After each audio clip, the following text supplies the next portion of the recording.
the Columbia Broadcasting System presents yours truly, Johnny Dollor.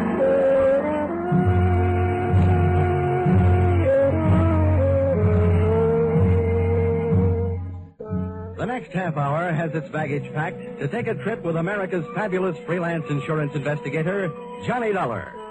At insurance investigation, he is just an expert. At making out his expense account, he is an absolute genius.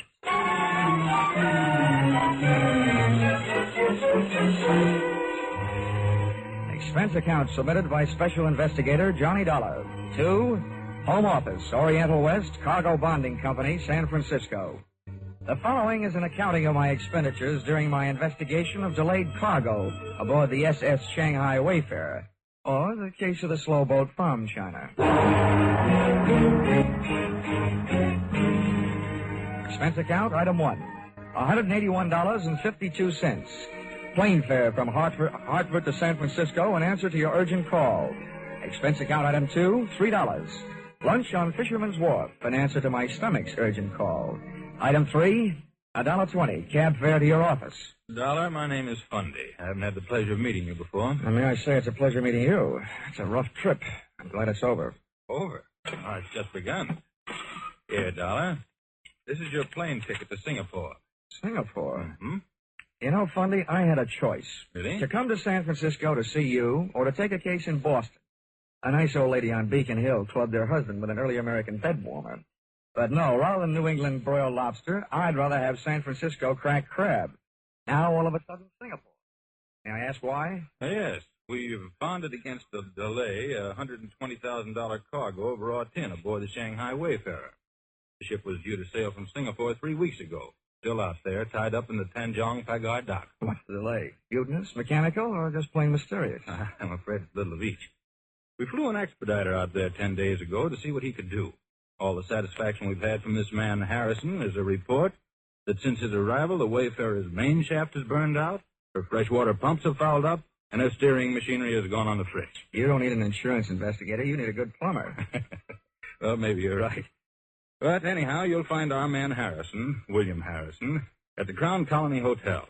He'll fill in the details. Dollar, you have only a matter of hours after you hit Singapore to get the Shanghai Wayfarer started on its way. I must impress upon you the fact that any delay after that will cost this company $2,500 a day. Well, all I can promise is the old college try. Times like this, I wish I'd gone to college. Well, anyway, I'm in the right town to make my last night in the States a good one. A few drinks with the right gal at the top of the mark. A few rare steaks at Alfred's. A few dances to Freddie Martin's music at the St. Francis. A few moments alone in the arms... Dollar. Huh? That sounds mighty good. But your plane leaves in 2 hours. 2 hours? Well, I guess I'll have to do without the drinks, the dinner, and the dancing.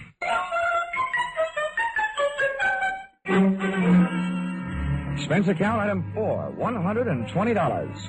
Lost in the course of teaching fellow passenger how to play poker. My mother warned me never to play cards with strangers on trains or steamships. I wish she'd included airplanes.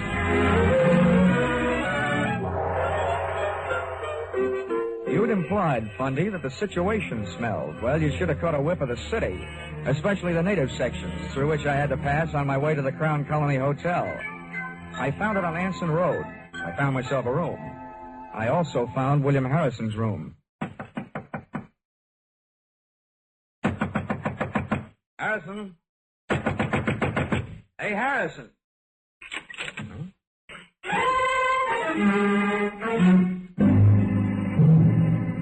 But I didn't find Harrison. All I found was a calling card from my old friend Trouble.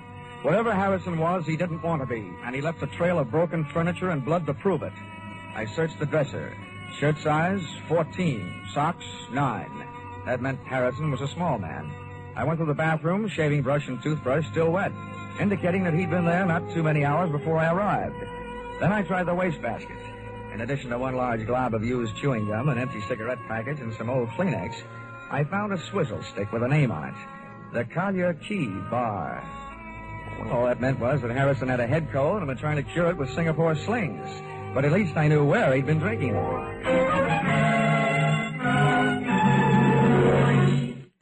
The Collier Key Bar looked out on the harbor. It was dark enough inside to give a man a good excuse for drinking nightcaps at noon. Your pleasure, sir? Say, how are you on mixed drinks? Mixed drinks. Governor, if I don't know how to make 'em, I look 'em up in the book. If they ain't in the book, I fake 'em. Now, what'll it be? Straight bourbon. Right, Joseph. Oh, hey, bartender. Yes, sir. Are you by any chance acquainted with an American named Harrison? Edison, sir? Yeah. He arrived in Singapore about 10 days ago. Small man with a cold in his head. Oh, Edison. Sure, I know him right enough. He's been coming in every night with a chief engineer from one of the ships in port. Oh, yeah? What ship is that?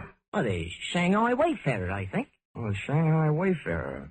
What's this engineer's name? Yeah, now, hold on. I ain't getting him into any trouble, am I? He's a nice chap, he is. A handsome tipper. This handsome?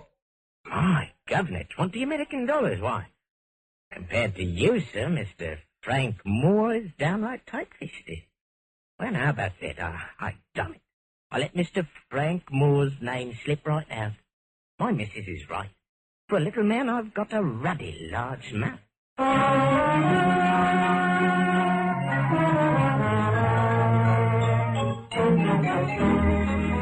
Expense account, item 5.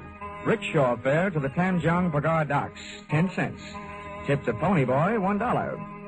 The ships moored fore and aft of the Shanghai Wayfarer were busy stuffing the pungent treasures of the East into their deep steel pockets. The only sign of life aboard the Shanghai Wayfarer was the right hand of the burly gangway watch. It was holding a knife with a 6-inch blade and slicing thin slivers off a plug that looked more like tar than tobacco. As a gangway watch, he might have been fine. But as a reception committee, he was no Elsa Maxwell. That's far enough, mate.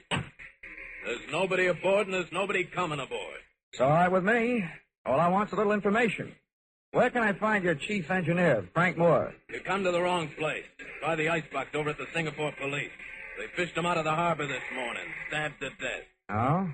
Any idea who did it? They're holding some dame he's been playing around with. No, I don't know her name. Have they got anything else? Listen, mate, my job is to guard the ship, not answer questions. Okay, have it your way. Oh, watch out for pirates.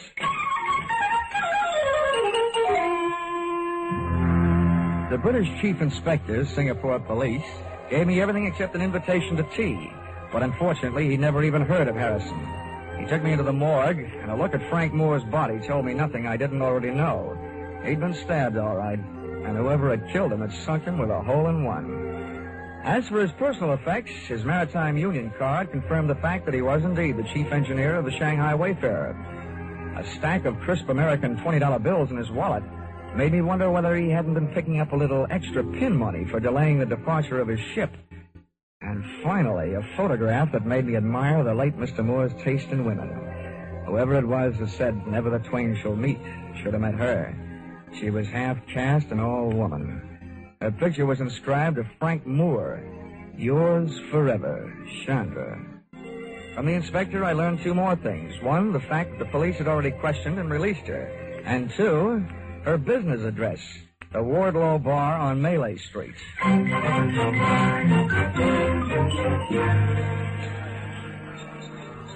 Mr. Yank. You like a midnight sing-song girl? No, the only girl I want to hear sing songs is Dinah Shore. Go on, beat it, will you? Oh, hey, wait a minute. Yes, do I? Where's Chandra? Oh, she go across to Penang tonight. You buy me drink, mister? We sit right over. Ramonja, Tagona, get up. Oh, Ramonja, you. I put you away home to Shanghai one night in your own coffin. Complete with stab wounds, no doubt. Why you say that? Why you ask for Chandra? I'm a stranger in town. I can't find the local chapter of the Lonely Hearts Club. So, shall we find a quiet table? I don't know you. No, but you knew Frank Moore. That gives us something in common. Over there is one. Okay. This doesn't sound like a very quiet table to me. In Singapore, you will learn whispers stand out in the quiet. They disappear in the noise. I'll bow to the wisdom of the native guide. But who said I had any secrets? You talk about Frank Moore, so I know if you do not have secrets to give, there must be secrets you like to learn. But I tell the police everything I know, which is nothing. Oh. No, you are disappointed in me? No, not at all. You make good scenery. And I'll bet there's quite a story that goes with you. Ah, you find me interesting. I'm a man. Why do you come to me? Well, there were two places I could go for what I'm after. And you're much prettier than the SS Shanghai Wayfarer. I'm looking for a lead on a man named Harrison. Your murdered friend Frank Moore knew him, so figures you know him. You are wrong. I do not know him. I do not even know you. Oh, well, that's soon fixed. My name is Johnny Dollar. Your name is nice. Especially the dollar part, huh? You are very droll, but I see when you make this joke there is no smile on your face. You are worried about your friend, Mr. Harrison? Yeah, that's right. Maybe he was lonely tonight. Maybe he does not want you to find him. You certainly make me feel much better. How about a drink? I never drink before midnight. All right, then I'll wait. We'll have one then. All right, Johnny. But we don't have it here. We go to my house. There it is cool on the river. And there it is quiet. So we do not have to whisper.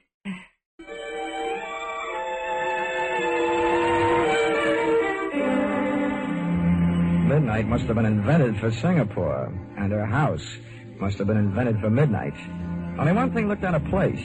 Up on the wall was a souvenir of Chandra's war effort, a real American baseball bat, a Louisville Slugger. And on it was written, "Remember the U.S. Marines." Everything else in the place was soft. The lights, cushions, and Chandra. It is nicer to drink here, no? May I say, it's a mite intoxicating without a drink. I wish the boys back in my high school senior class could see me now. What do you mean? In the graduation annual, they predicted I'd be a bookkeeper. Oh, I do not understand you. And neither did the boys in my senior class. Johnny, please say things I can understand. I want to know you better. Maybe if I stop talking altogether, you'll get to know me better. Johnny.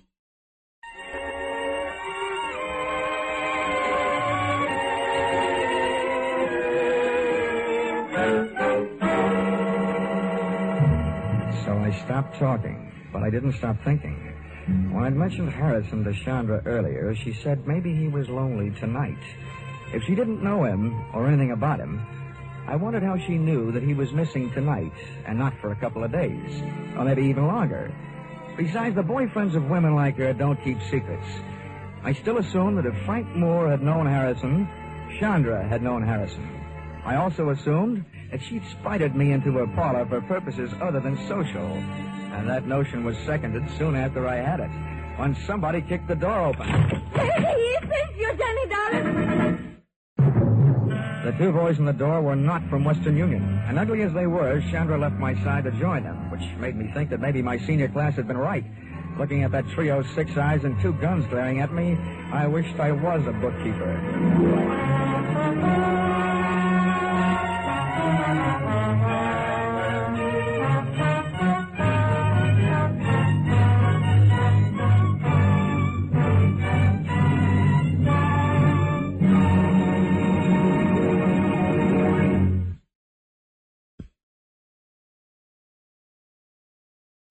In just a moment, we'll return to the second act of Yours Truly, Johnny Dollar. But first, here it is almost the end of February. All over the country, people are thinking about their new cars. All but one man. And he remains quite content with his old automobile and wearing apparel, an ancient Maxwell and a well-worn toupee. For these reasons, and for several others, named Mary, Dennis, Don, Phil, and Rochester, he now has the #1 comedy show in America. All over the country, people think about him, too, every Sunday night. Hear the Jack Benny Show with Claude Rains as Jack's special guest next Sunday on all these same CBS network stations. And now, back to Yours Truly, Johnny Dollar. The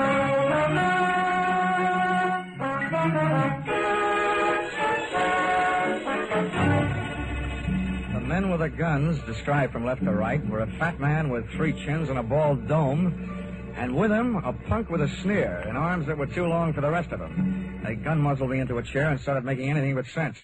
Very well, Sandra, my dear.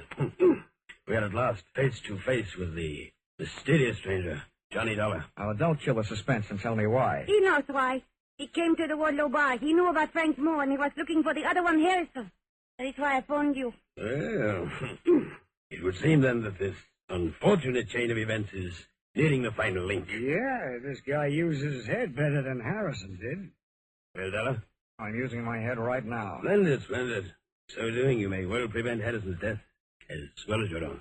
Oh, well, that's better than nothing. But is that all you can offer? Skip the bargaining rush line. Takes too much time. Quiet, Corgi. There are times when money is cheaper than the results of your kind of blind violence. Well, Dollar, you do have a price. Take a tip for my last name. Start bidding. I tell you, you're nuts, Rosalind. You aren't sure he knows where it is. He must know. He was looking for Harrison. They both know. You be quiet, both of you. 500 pounds English, Dollar. Where is it? At times like this, I keep my mouth shut and my ears open. 750. Surely, Dollar, since you've entered the situation at such a late date, that is profit enough. Oh, well, I'm a man of expensive tastes. I've always aspired to such things as $200 cigarette lighters. Go ahead. Keep spitting out that wise talk and you'll be spitting out teeth. How'd you like to go swimming with your hands and feet tied? I could bite my tongue. Not yet, Corgi, my boy. This man is worthless, dead. Perhaps, Dollar, we can induce you to talk in much the same way as we could prepare to pat it by slitting the tongue. You know, Rosalind, your mother must have been scared by Sidney Greenstreet. Either this guy is nuts or he doesn't know anything. What I know would fill a police blotter. Corgi, you know nothing of psychology, my boy. What this man is attempting to pass off as a show of bravery is based purely on the knowledge that he is, momentarily at least, of some considerable value to us alive. Now, Dollar, be careful. Before you make your final decision, bear in mind you've heard our final offer. Now, sir, what should it be? Oh, the squirrel said to the little girl when she asked him what he wanted for Christmas, nuts. Very well, Dollar. Corgi. Thanks.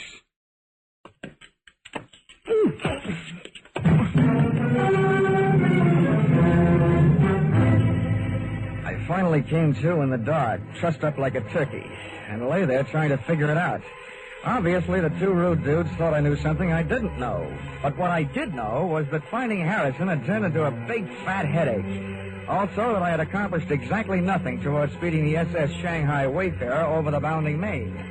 While I was comforting myself by repeating over and over that old insurance company soother, never say die, I discovered I wasn't alone.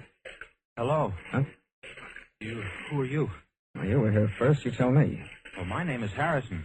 Harrison? Yes, who are you? I'm Johnny Dollar. I was sent out here by the Oriental West Cargo Bonding Company. Oriental West? Yes, I was supposed to do what you couldn't get done. And look at me now. Getting hit over the head and dumped in here must be par for the course. How long you been here, and why? I've been driving myself crazy trying to figure that out. Well, this little guest house, wherever we are, must only have one set of proprietors. I can tell you who they are, at least by the names they're using tonight. Rosalind and Corgi. They offered me 750 English pounds to tell them where something called It was. What is It? What's a package? What's in it? I don't know. It belonged to the chief engineer of the Shanghai Wayfarer, Frank Moore. He was helping me try to get the ship on its way, and I owed him a favor. He asked me to drop this package at a bar. The Wardlow bar, yeah, go ahead. That's right. I was supposed to give it to a girl named Chandra. She wasn't there, so I got her address and went out to her place. You mean that package is at Chandra's house? Yes. When I got out there, the Chinese maid let me in. I waited as long as I could, and then rather than leave what might be a valuable package just lying around loose, I put it into the bottom drawer of a dresser and left. Oh, great. For such things, I go around laying down my life. Well, it's obvious that these men will stop at nothing to get their hands on that package. Well, when they asked you where it was, why didn't you tell them? Then neither one of us would be here. What's more, I'm beginning to think the sooner they get the package, the sooner our ship sails. Frank Moore had been a good friend to me. He wanted Chandra to have it, and I couldn't just turn it over to those two. Well, I've got some news for you. And this should make you really unhappy. Those two happen to be in business with Chandra. They're all on the same team. She's one of them. What an idiot I've been. Well, here we are, all roped up. You know, for a pair of guys who came out here to speed a shipload of raw tin on its way, we're doing just dandy. We're lucky if we get out of this thing alive. Offhand, I'd say our host probably murdered Frank Moore trying to get that package. Maybe we're next. Uh-oh. Maybe right now. A beam from a powerful flashlight stabbed us in the eyes. The sudden change from too much dark to too much light kept us blinded. Well, look who's here. At least the voice behind the glare wasn't Rosalind's and it wasn't Corky's. But it was a familiar voice, one I'd heard and heard lately. He walked in on us, the flash in one hand and in the other, a knife with a 6-inch blade. At first I wondered whether it was the one that had been buried in Frank Moore's back. And then I remembered where I'd seen it before. The man bending over us was the burly gangway watch from the Shanghai Wayfarer. And you told me to watch out for pirates. Well, this situation is getting a little overcrowded. I didn't think there was room for any more. What do you want? You know what I want, Dollar. The same thing Rosalind and Corgi are ripping your hotel room apart for right now. Now, don't tell me you're looking for it, too. 2 things I know about that package, mister. The name is Rourke. Okay, Rourke. One thing I know is that it's dangerous company. The other is I want no part of it. The only thing I'm interested in is getting the Shanghai Wayfarer out of port. That won't be hard once I get that package. Where is it, Dollar? I'll trade the answer to that question for a little freedom. Okay, hold still. Thanks. Harrison's next. I want him with us in case he's lying. All right.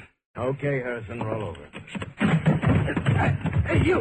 When Rourke bent over Harrison, I drop-kicked the flashlight out of his hand, ran across the darkened room, through the open door, and kept on running. Sometimes the long way around is the shortest way home, so I headed for Chandra's house. I not only had some getting even to do, but I had some curiosity to satisfy. Somehow the Shanghai Wayfarer's failure to sail on schedule was tied up with a mysterious package. But how? Why? I decided I'd earned the right to see what was in that package.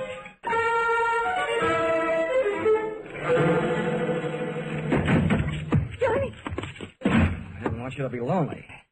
I heard your playmates are over making themselves at home in my room, so I thought you and I could have a little chat. Maybe I've got a surprise for you. What, Johnny? I think I know where that package is. Johnny. You get that package. We both don't worry for the rest of our lives. But we must hurry before Rosalind and Corgi come back. We go now. Okay, where's your bedroom? Johnny, what do you mean? Now, come on, where is it? Come, I'll show you.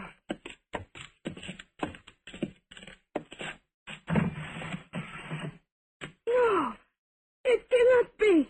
There's another one, no. And it's been here all the time. And now while I open this thing, you can go and have yourself a nervous breakdown.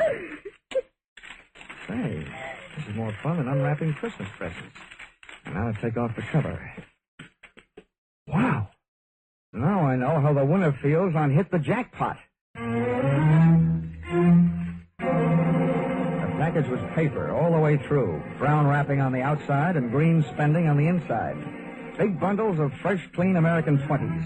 Thousands of the same kind of bills that the Singapore police had found in the late Frank Moore's wallet. It would have taken half a day to count it, and I'd wasted too much time already. There'll be no good to you without me, Johnny. You have to know how to get rid of them. Oh, counterfeit, huh? Yes. They are made in China. Frank Moore brought them from Shanghai to Roslyn to take to the States, but Roslyn was not here in Singapore. He was late, so Frank had to make some accident happen to his ship to keep it from sailing. But then he changed his mind. He decided he would give the money himself, but Roslyn caught up with him. Oh, I see. He was sending them to you by way of Harrison, just before he was knifed by Roslyn, huh? Who talked him into that? You, by any chance? You and I could be very rich, Johnny. You never give up, do you? There's $500,000 there. Mm-hmm. Yeah, it should buy about 50 years in jail. I'm taking this down to customs and you with it. No, I do not think you do. Uh-huh. Time to play another visiting team. Come on, beautiful. I don't want you in the way. Let go of me, Allison. I grabbed her, lashed her wrist with a cord from the package, and since she liked money so much, I stuffed her mouth with a fistful of those troublesome $20 bills. I locked her and the rest of the loot into a closet, and dashed into the other room looking for a weapon. And then I remembered that Louisville slugger from the U.S. Marines. I was glad they'd landed. I grabbed it off the wall, got a toehold in the carpet on the left side of that door, wrapped my fingers around the bat, swung it on the back of my shoulder, and waited. Sandra, my dear, we just came... Oh! 2 out and 1 to go. Go! 3 outs, and the side is retired. What a ball game. Now, first, I take your guns. And now always sit and wait for you to wake up. I'll take over from here on in, Dollar. Huh? Oh, I don't know about that, Rourke. I happen to be the guy who has the gun. Oh? Well, here. Take a look at this. What's in your wallet that I want to look at? More hot 20s? I'm not taking my eyes off you, Rourke. Okay, I'll turn around with my hands up, and then you can look at it. Okay, fair enough. But if you so much as move, I'll start shooting. That's the deal. Oh, it's a fine time to learn this. Are you satisfied? John Joseph Rourke, U.S. Treasury Department. Come on in. I'm sorry I couldn't come out into the open before, Dollar, but I was too close to the payoff of this case to take any chances. Well, you know, I'm beginning to think that just being in this town is taking chances. That counterfeit's been funneling through this port on its way from China for months. We had more staked out for a long time, but this is the first shot we had at the top. That's him lying there on the floor, Rod. Now I've got him. Oh, your pal Harrison told me where I can find the only other thing I need, that package of hot money in the dresser drawer. Oh, it's now moved into the bedroom closet, along with a package of hot woman. Well, then, Dollar, it looks like my job out here is just about done. Yeah, I guess so. Hey, wait a minute. You're from the Treasury Department. Yes? Well, then, after you get all these birds into their cages, how about helping me make out my income tax?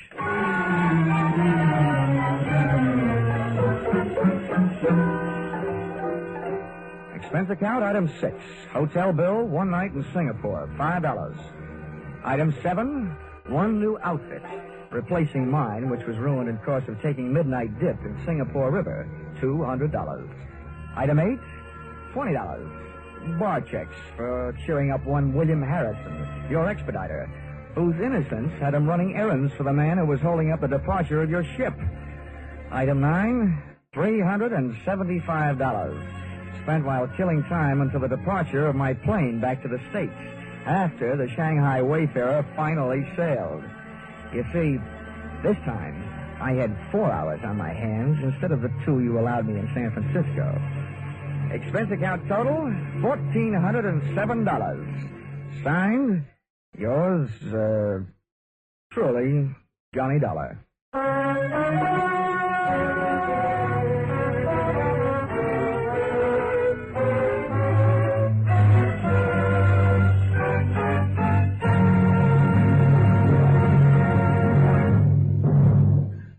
In just a moment, we'll tell you about next week's Johnny Dollar adventure. But first, for more exciting drama in the mystery and adventure line, remember CBS 2 thrill-packed Saturday night shows, The Adventures of Philip Marlowe and Gangbusters. Be sure to hear Philip Marlowe and Gangbusters tomorrow night on most of these same CBS network stations. Next week, CBS will take you adventuring with Johnny Dollar, hitting the hot spots in Palm Beach and New Orleans, with the star of Hades, Diamond, on a trip all points south. Charles Russell plays the role of Johnny. Our music is composed and conducted by Mark Warno. Yours truly, Johnny Dollar, is written by Paul Dudley and Gil Dowd, and is produced and directed by Richard Sanville for CBS, the Columbia Broadcasting System.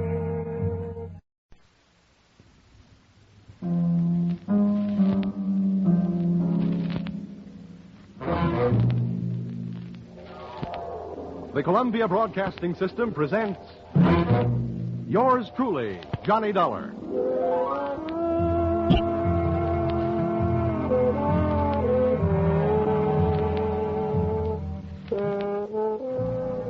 The next half hour has its baggage packed to take a trip with America's fabulous freelance insurance investigator, Johnny Dollar. At insurance investigation, he is just an expert. At making out his expense account, he is an absolute genius.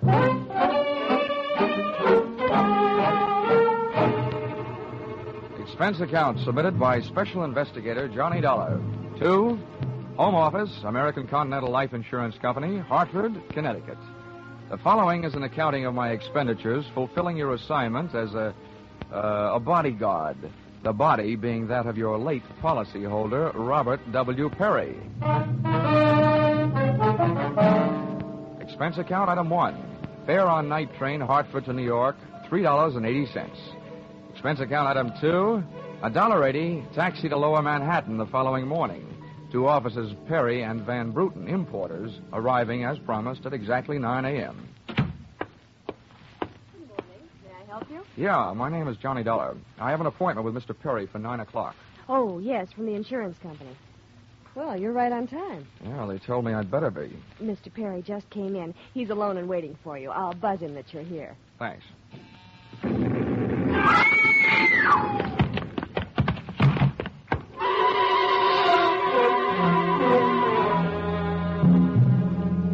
What was left of your policyholder, Mr. Perry, was just sliding out of his swivel chair as I hit the room. The top of his desk had erupted, and splinters of mahogany pointed their sharp fingers upward through lazy circles of smoke swirling toward the ceiling. The buzzer from his secretary's desk had been rigged to a booby trap. Oh, no, Mr. Perry. Stay away from him. There's nothing you can do for him. He's dead. Oh, what happened? What happened? Whatever happened? Come on, let's get back out of here.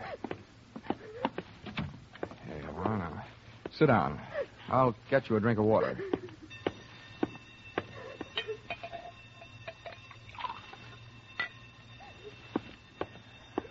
There you are. Just drink this. What happened? Oh, you have an explosion. I turned in an alarm. Is anybody hurt? There's a doctor on the 3rd floor. Should I call him? Never mind the doctor. Call the police. And nobody gets in here until they arrive. And the rest of you, go on, beat it. Run along. And turn off that alarm. Okay, miss. Now, just take it easy. But it was all so sudden. What happened? Well, that's not too hard to figure out. Somebody wanted to give your boss, Mr. Perry, a shortcut through life. So, whoever it was, figured out that his secretary would never buzz her boss unless he was at his desk. They rigged up a bomb somewhere in his desk that would go off when you buzzed him. Oh, but I killed him. Now, wait a minute. Don't get hysterical on me. There's excitement enough around here, and there'll be plenty more when the police get here. Keep cool. But I did it. You saw me do it. Look, the way you put it, I killed him by coming in here and giving you my name so you'd buzz him. Drop it, will you? I'm sorry. Now, what about yesterday? Was he here? Yes, all day. What time was it when you last used the buzzer? Right up to the last minute, about 5:30. Who left the office first, you or Perry? Mr. Perry, he always leaves first, and I lock up. Well, from the looks of things, you should have used more locks last night. Somebody got in here to do some wiring. Uh-oh, I forgot that fire alarm. All that equipment and no fire. Look, before the police arrive, do you know why I was sent here? Yes. Mr. Perry recently felt that his life was in danger. He thought that, well, with a $100,000 policy, the insurance company would do everything they could to help keep him alive. Well, we didn't have much of a chance, did we? What was he afraid of? I don't know. Okay. What were his other appointments for today?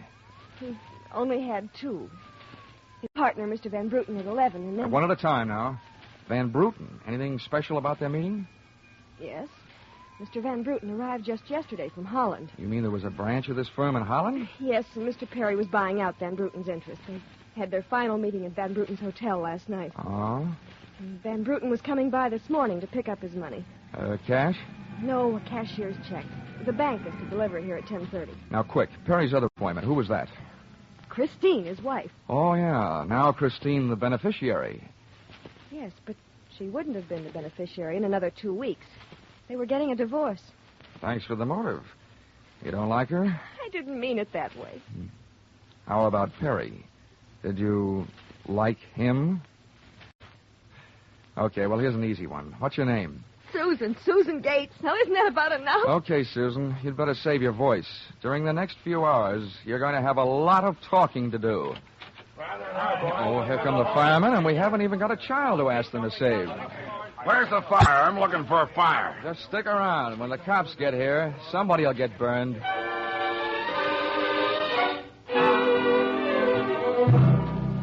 The firemen should have stuck around because the cops arrived in a blaze of glory. It was a very high-class investigation. 2 lieutenants. Finally, after about an hour, the police photographer ran out of flash bulbs, the office of the deceased ran out of fingerprints, and the lieutenants ran out of questions. So the on-the-scene phase of the investigation was closed. At about 5 minutes of 11, I left the police to pack up their notebooks, their clues, and the body, and went into the outer office. Susan looked like she could use a big, broad shoulder to weep on, but unfortunately, I was wearing my light gray suit. About then, a dark blue suit and a deep green voice entered the room from the corridor. Say, there's some fella out here says he belongs here. His name is Van Bruten. Shall I let him in? Oh, what do you think? His name is on the door you just opened. Oh, indeed, now.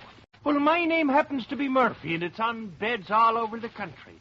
But that don't mean I'm stuffed with feathers, does it? This'll teach you, Johnny Dollor, never to cross tongues with an Irishman.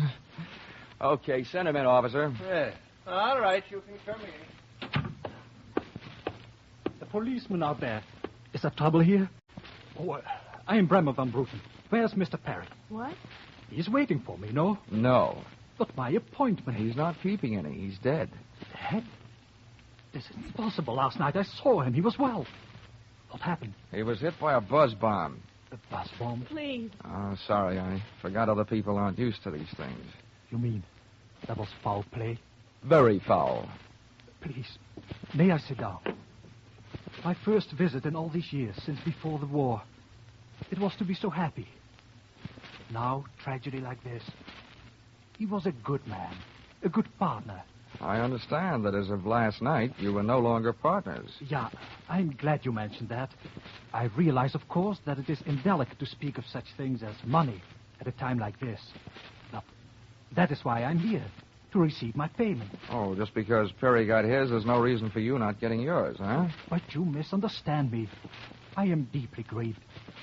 Since the transaction was consummated, what is there to do? A delay would be a needless waste of money.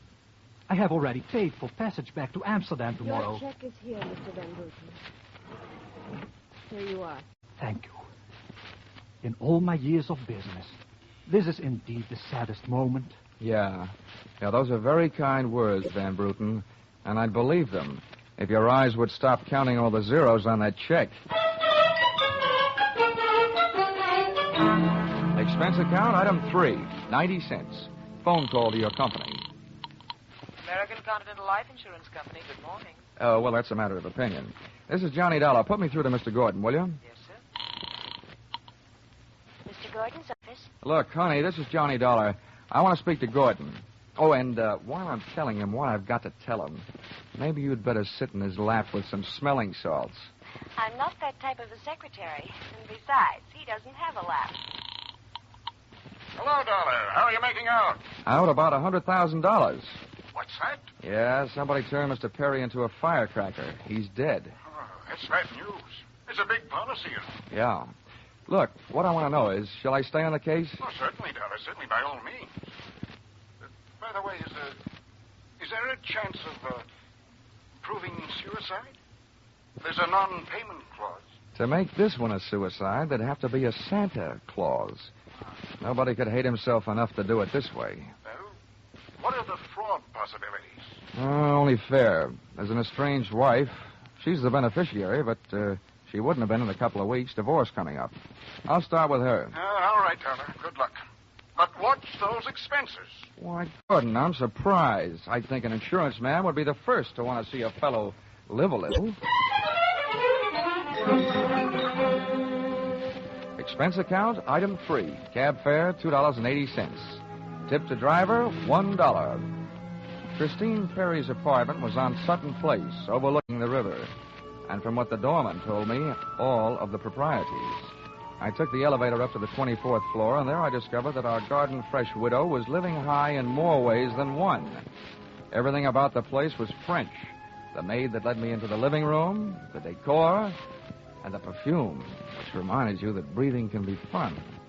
I looked up from enjoying my nose to see Mrs. Perry looking down hers. Mr. Dollor? Oh, Mrs. Perry. I believe we can dispense with any getting acquainted. You're an insurance investigator, interested in the death of my husband. So naturally, you're here because you've jumped to the conclusion that I killed him. Oh? You're the one that's jumping to conclusions, lady. Then what do you want? The policy's in order. The premiums are fully paid. I'm not quite sure. I know that you've got a great motive. So far, the only motive I've found. You haven't had much time to look, have you? Check. This is my first stop. Maybe you can help me. Do you know anyone who would be happier with your husband out of the way? I know very little about my husband's friends, or for that matter, his activities for the past 6 months. That's when I left him. Uh-huh. Well, that's not much help for either of us. Well, without someone else to suspect, I may just have to concentrate on you. Mr. Dollor, I picked him and I want to concentrate on me. Well, I hope you're as long on alibis as you are short on your temper. Where were you last night? With a friend, Al Donovan. For a while, the same place my husband was. And I've witnesses to prove who was with him. Anybody at the Club Caprice can tell you. Well, save me a trip. I can't afford the prices they get there. Certainly, pleasure. My husband was with his beautiful little secretary, Susan Gates. Well, I wouldn't be more surprised if your late husband walked through the door and said that... All right, mister, that's enough. Al! Yeah. How much did you I'm give? a big guy, baby, 6'4", and I've got big ears to make. Al, please. Would this be Mr. Donovan, your companion of last evening? I'm getting you out of here, Christine. I don't know what you're saying. You lie to me. How can I help you if you lie to me? You call me stupid. The way you're playing this, you'll alibi yourself right into a cell.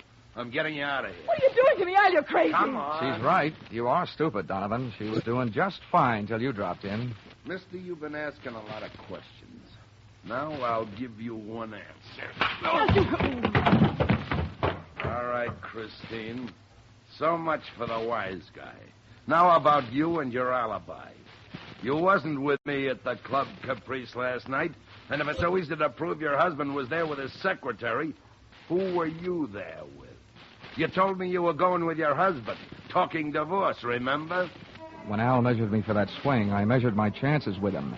To me, he looked like one of the corporate assets of Murder Incorporated. So I rolled with a punch, hit the floor, and stayed there, with my eyes closed and my ears open. What I heard was Christine's alibi flying out the window, Mr. Donovan giving her a few loving cuffs, and finally the pair of them flying out the door. I allowed myself the luxury of a 20-second massage on the new lump on my jaw, and then I got up and started out after them. This case was becoming interesting.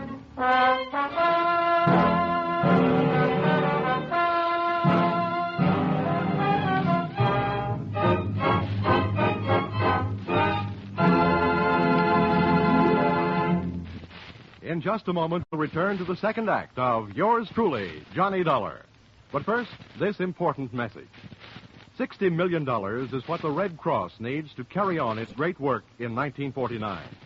If this seems like a lot, just try to review briefly the various activities of the Red Cross. It can't be done briefly. Red Cross services extend into every area of our lives, bringing care, comfort, and recreation to the men in the armed forces, bringing first aid training, nutritional programs, nursing services, blood banks to our own communities. And all the time, as these activities go on uninterrupted, the Red Cross is holding itself ready to spring into instant action in case of disaster. Fire, flood, explosion, any sort of catastrophe finds the Red Cross on the scene with food, clothing, and medical care. $60 million isn't so much in the light of such activity. We can make it with each of us contributing. We're giving to our own safety, security, and peace of mind, and to our neighbors, too. So let's give generously to our own Red Cross. And now back to the second act of Yours Truly, Johnny Dollar.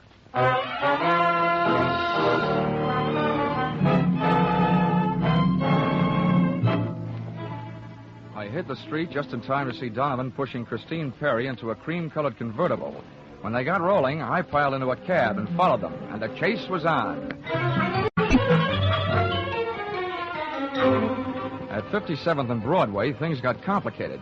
My cab was 3 cars behind theirs when a red light flashed them to a stop. Then the door of their convertible flew open. Christine jumped out, dashed across the street, and down into the subway. Since Donovan didn't follow her, I followed him. When he finally pulled to a stop, he took 2 chances. He parked in a no-parking zone and walked straight into the building beside it, a police station.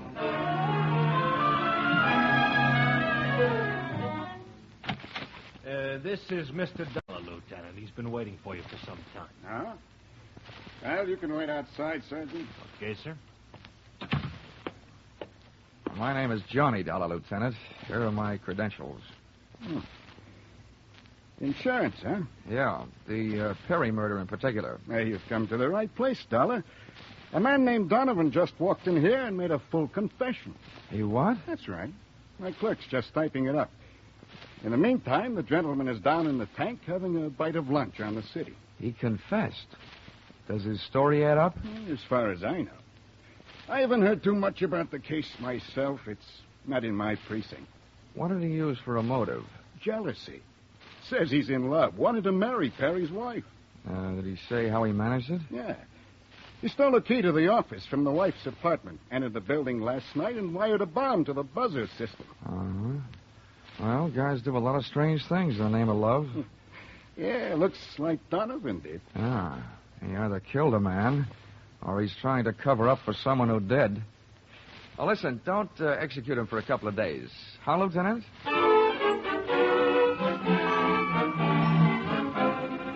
I spent the rest of the afternoon downtown in the offices of Perry and Van Bruten, importers. The partners' correspondents told me two things. They had been extremely friendly, and Van Bruten was extremely bald.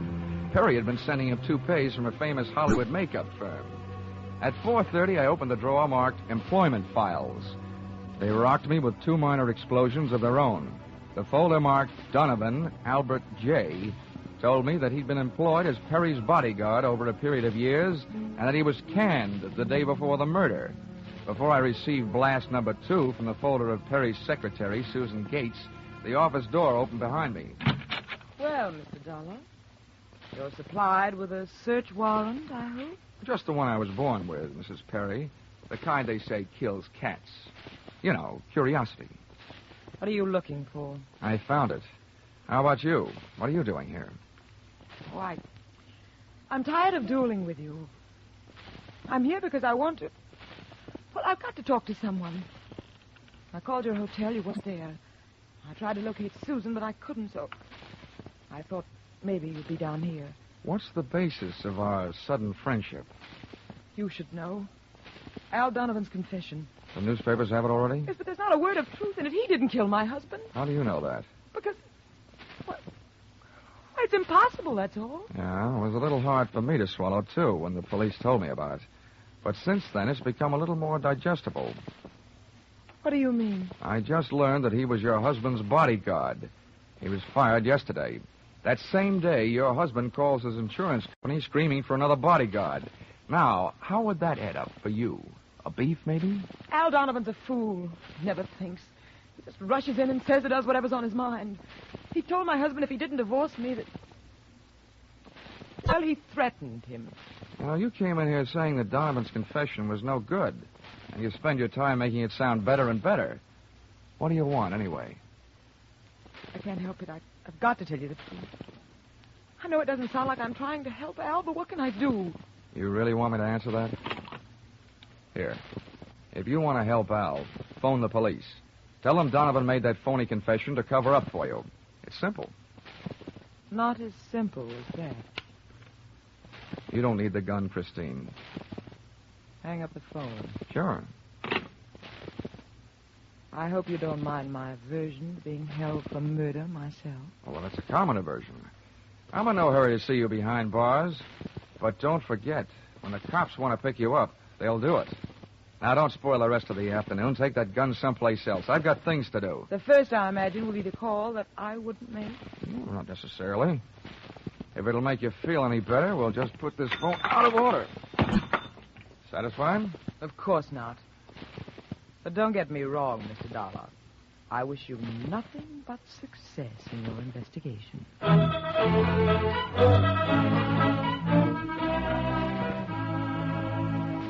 I puzzled over that exit line for a few seconds after she'd gone, and then I went back to the company's employment file, namely the application for employment as secretary of Susan Gates. It informed me that during the war she had worked in a munitions plant. Her specialty, wiring bomb fuses. When Miss Susan Gates reached home at 8:30 that evening, she found a visitor, me.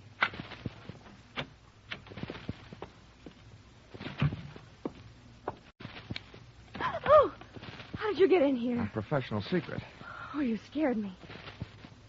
What do you want? Why did you come here? I wanted to bring you the good news. I heard on the radio that Al Donovan confessed to Perry's murder. Al? I can't believe it. Why not? Who do you like for the spot? Why, Christine. Al is covering up for her. I'd like to agree with you. If it turns out that Christine wound up her husband's life with a bang, the company that hired me saves $100,000. But I don't know. She claims she has all kinds of alibis. One of them is you. Me? Yeah.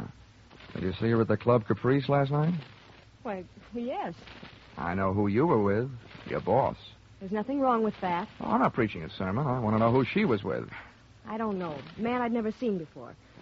Mr. Perry knew him, but he wouldn't tell me who he was. Why not? I don't know. He said I might get the wrong idea. About what? I don't know. We didn't sit there and talk about it all night. Why should we sit here and talk about it all night? All right, all right. When a census taker shows up and asks a lot of questions, people answer them. When an investigator tries to do his job, they make the proverbial clam look like a blabbermouth. Look, Mr. Dollor, believe me, this has been a greater shock to me than to anyone else. Excepting, of course, your late employer, Mr. Perry. How long did you work for him? 4 years. Now, where'd you work before then? Why, Oh. Let me help you. Bombs, wiring fuses. Remember? All right, I remember. Good. Then maybe you'll remember a little bit more. Let's go back to last night. Guy with Christine Perry. Who was he? I tell you, I don't know. Was it Van Bruten? I don't know. You don't know? No, I mean... I'll get that. No, I'll go. You make sure you just don't keep going. Susan! When Susan snapped the spring lock to open the door, the gun outside opened up. The first slug caught her in the left shoulder, spinning her out of the way of the rest of them. It was getting monotonous. Every time a buzzer went off, things started booming. Susan was sprawled out on the floor in front of the door, and to open it, I had to move her. By the time I did, the hallway outside was empty. Okay, come on, take it easy. It won't start hurting for a couple of minutes. I'll have a doctor here by then. He'll give you something. Just try and keep calm. Here, I'll throw my coat over you. Try not to move. Oh. Trying to ruin this rug. Never mind the rug. What we want to worry about is who tried to ruin you. What'll they do to me? What will who do to you? They'll arrest me. No, they don't arrest people for getting shot. You have any idea who it was? That man in the office this morning. The one who picked up the check. Van Bruten? No, he wasn't Van Bruten. He was a phony. Yeah. And you still gave him that check? Yes. Well, I won't ask you why. But apparently you gave him the money and then tried to blackmail him. Is that right? They'll arrest me. I wouldn't be a bit surprised. Who is this guy? Where can I find him? Oh. Come on, now, don't pass out on me now. His name, quick. Van Sant. Where does he live? Nelson Hotel. Under his own name? Oh, I don't. I don't blame you. I could use a few moments of unconsciousness myself.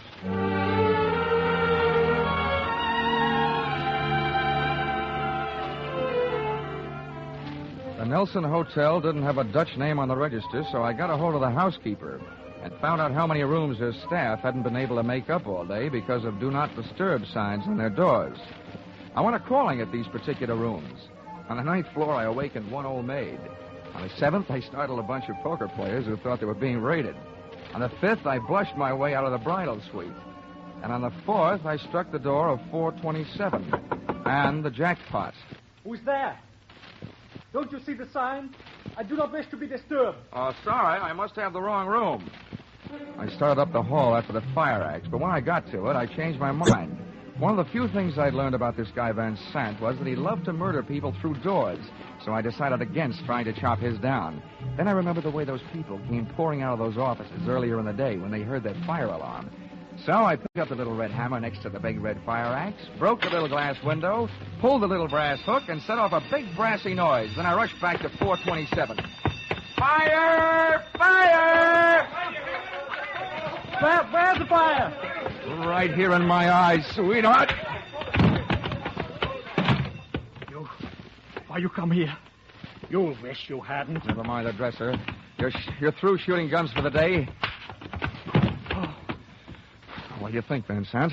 You want to try some more? You cannot make me stay here. The fire. We will all die. You look good barbecued. But I'll make a deal with you. You talk.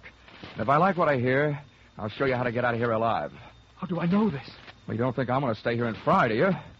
And if you don't start flapping that tongue in a hurry, I'll probably just tie you to a chair and run. First, where's Van Bruten? You will find him in the bedroom. He better be alive. He's out cold. What's the matter with him? He will be all right. He's on the sedatives. Where did this identity switch start? You better hurry up. I smell smoke. I knew Van Bruten in Amsterdam. I knew about the sale of his interest. And I knew that the girl in the office here had never seen Van Bruten. Well, let's go now. Now, don't get up. I can feel it getting warm in here. The firefighters. We will be saved. Now, don't be too sure. They always start at the top floor and work their way down. Come on, I can hear those flames cracking. You know the rest.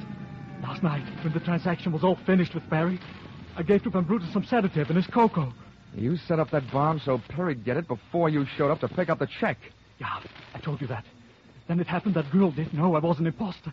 I don't know how. Well, let me tell you. She's been sending old Van Bruten in there toupees for the last 4 years. Gray ones, my red-headed friend. Oh, yeah. Let us get out of here, no? Yeah, out. Oh!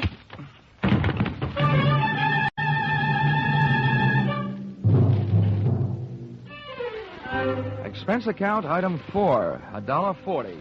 Night letter informing you that American Continental would have to meet payment of claim to Mrs. Christine Ferry, innocent widow of the insured. The only thing she was guilty of was trying to stay on the right side of a hot-tempered boyfriend. She lied about who she was with at the Club Caprice, not to fix herself an alibi, but to keep Al Donovan from learning that she'd been out with another guy. That guy being the real Mr. Van Bruten, who had only taken her out to try to talk her into reconciling with his friend, her husband. Item 5, $60, silver chafing dish. Wedding present for Christine and her new husband, Al Donovan. Well, that was the least she could do for the guy who had confessed to a murder he thought she had committed. Item 6, $8, flowers for Susan Gates, prison hospital. Item 7, fine for turning in false alarm, $1,000 and no cents. And that's what I think I'm beginning to get for getting into this racket. No sense. Expense account total, $1,263. Yours, truly, Johnny Dollar.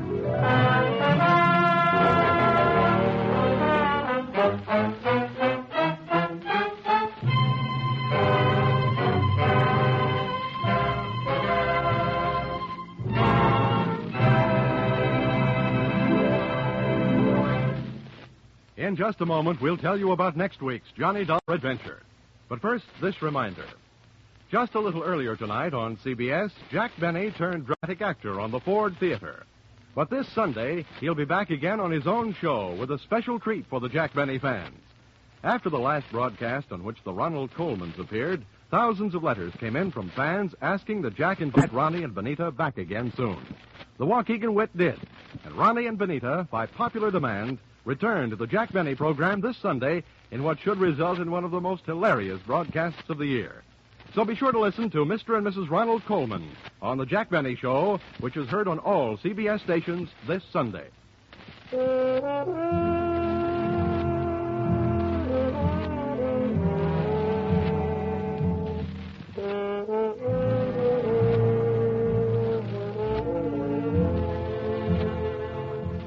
Listen in again next week when CBS brings you Yours Truly, Johnny Dollar, with Charles Russell as Johnny.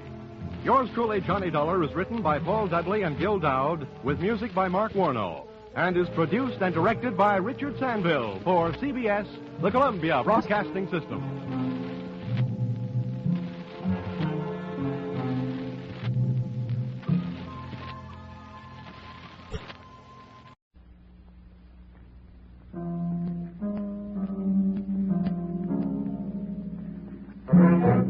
Columbia Broadcasting System presents Yours Truly, Johnny Dollar.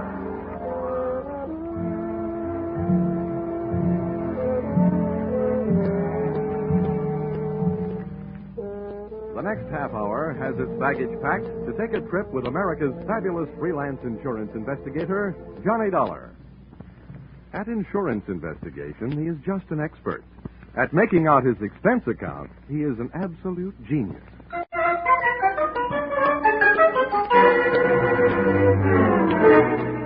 Expense account submitted by Special Investigator Johnny Dollar to Home Office, Nutmeg State Casualty and Bonding Company, Hartford, Connecticut. The following is an accounting of my expenditures during investigation of series of accidents affecting your policyholder, the Funfair and Weatherly Carnival shows, or how I went for a spin on a case we might refer to as Murder is a Merry-Go-Round. Expense account item 1, 25 cents. Purchase billboard, theatrical magazine, to check the route of funfair and Weatherly carnival shows. Expense account item 2, $68. Air and train fares to Talladega, Alabama. Item 3, $1.10. Cab fare and what was only a fair imitation of a cab from Talladega Depot to the dusty vacant lot, which had overnight found itself wearing theatrical makeup.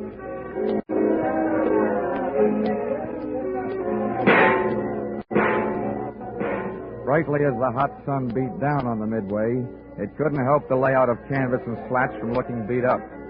A perspiring mechanic shot sparks of profanity back at an obstinate motor as he tried to get it to roll the giant hoop of a Ferris wheel. I asked him what he knew about the accident of a week before when a car dropped off the same Ferris wheel, badly injuring 3. He was charming. Listen, pretty boy. Don't go getting nosy around here. The Joe in charge of the electric scooter concession was just as sweet. On the subject of how come one of his scooters blew up a few nights back, sending a citizen to the hospital, he just didn't feel like talking. If you ain't a cop, start moving. If you are, where's your warrant? I was just asking the pilot of the giant airplane spin who he thought might have cut the cables the night one of his wallboard gliders took off across the carnival crowd, crashing and busting up a few more customers, when I got a canvassman's version of a sharp answer. A tent stake right behind my ear.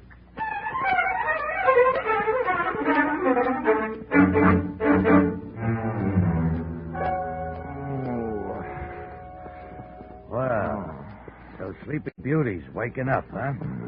Who are you? I thought maybe you'd be sick of asking questions. First, maybe you better answer a few. Before you get up. Number 1, who are you? A pilgrim from Hartford. Never mind the double talk, nice guy. What's your name? My name is Johnny Dollor, but right now I feel like 2 cents. What's your big interest in those accidents you were asking questions about? Strictly academic. I'm only representing the insurance company that's paying off on those accidents. Now maybe you'll tell me who you are and where I am. I thought you guys were smarter. Dollar, I'll let you in on a little secret. Next time you want to find something out on a traveling show, get to the boss first. Asking a lot of questions around a circus or carnival lot is unhealthy. Where is the boss, Miss Pepper? Louise is in the other end of this trailer. She'll be right out. Now, okay, you can get up on your feet. Oh, thanks. I hope you don't mind if I don't stay up on them. I feel more like sitting down. Go ahead. You still haven't told me who you are. My name's Brennan. Oh, yeah, Shanty Brennan. Yeah, you're the general manager of the show. Tell me all about you. Louisa Pepper's right on and strong on. How long will she be? Yeah, she's getting dressed. Just finished taking a nap. We drove all night to get here. How about having a blast with me while you're waiting? No, thanks. I haven't enjoyed a noon bottle since I was 2. But don't let me stop you. Thanks. Oh. You sure you won't have one? I'm sure. Brennan, the insurance company's been checking up on your show. The police chiefs in the last 10 towns you've played say it's a clean one. We haven't got a pickpocket or a grifter on the lot. But plenty of trouble, huh, during those past 10 stops? At least once a night somebody's got hurt, but never any of us. It's always 1 or 2 of the townies, the citizens. Last night a car on the whip cut loose. That sent 4 to the hospital. 4 more insurance claims for nutmeg state casualty and bonding, huh? Yeah, and 1 more time we won't be able to play again for a couple of years.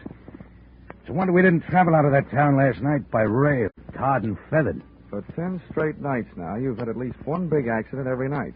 What's your guess, Brennan? Has fate taken a steady job on your show, or is somebody out to get you? Somebody's out to get us. Okay, well, do you have any idea? Oh. Why didn't you tell me we were entertaining a gentleman, Sandy? I'd have put on some more clothes. It would have taken a lot more clothes to cover all there was of Louisa Pepper. She looked like an aging Cupid doll, but even in a carnival, she was no prize. I didn't like the look in her eye. It looked much too friendly. So right away, I decided to change the unspoken subject. Miss Pepper, I'm here on business insurance. Sorry, we're not buying any. And I'm not selling any. The way things have been going, the insurance company I represent would probably like to buy some of yours back. Oh? Yeah. I'm from Nutmeg State Casualty, investigating the accidents. Hope you find out more than we've been able to, and fast, before we go broke. The word's traveling one town ahead of us. They got us pegged for a dangerous midway. Have you been using police protection? 20 extra cops a night at $10 a cop. So, night before last, a guy winds up with a hammer to try and ring the bell and win a cigar. The top of the hammer flies off and almost brains a cop. Around this show, the police need protection. I see what you mean. How are you fixed for people who don't like you? We got many to choose from? Dollar, we treat our help fair and square. We know them all and trust them all. Fire anybody lately? Nobody. The only ones who left were floaters. But none of them had a beef. Okay, Miss Pepper. Now think back. In all your life, who do you know who'd most like to see you have a real bad time? Only one guy. And he's not around. Dead? As good as. He's in jail. Has been for the last 8.5 years. That's a long time. How long did he go up for? 10 years. What are you thinking, Dollar? I'm thinking that with time off for good behavior, maybe he's not in jail. Not in jail? Shanty, he's got to be in jail. He's got to be, I tell you. You told me you were... All right, break it up, Louisa.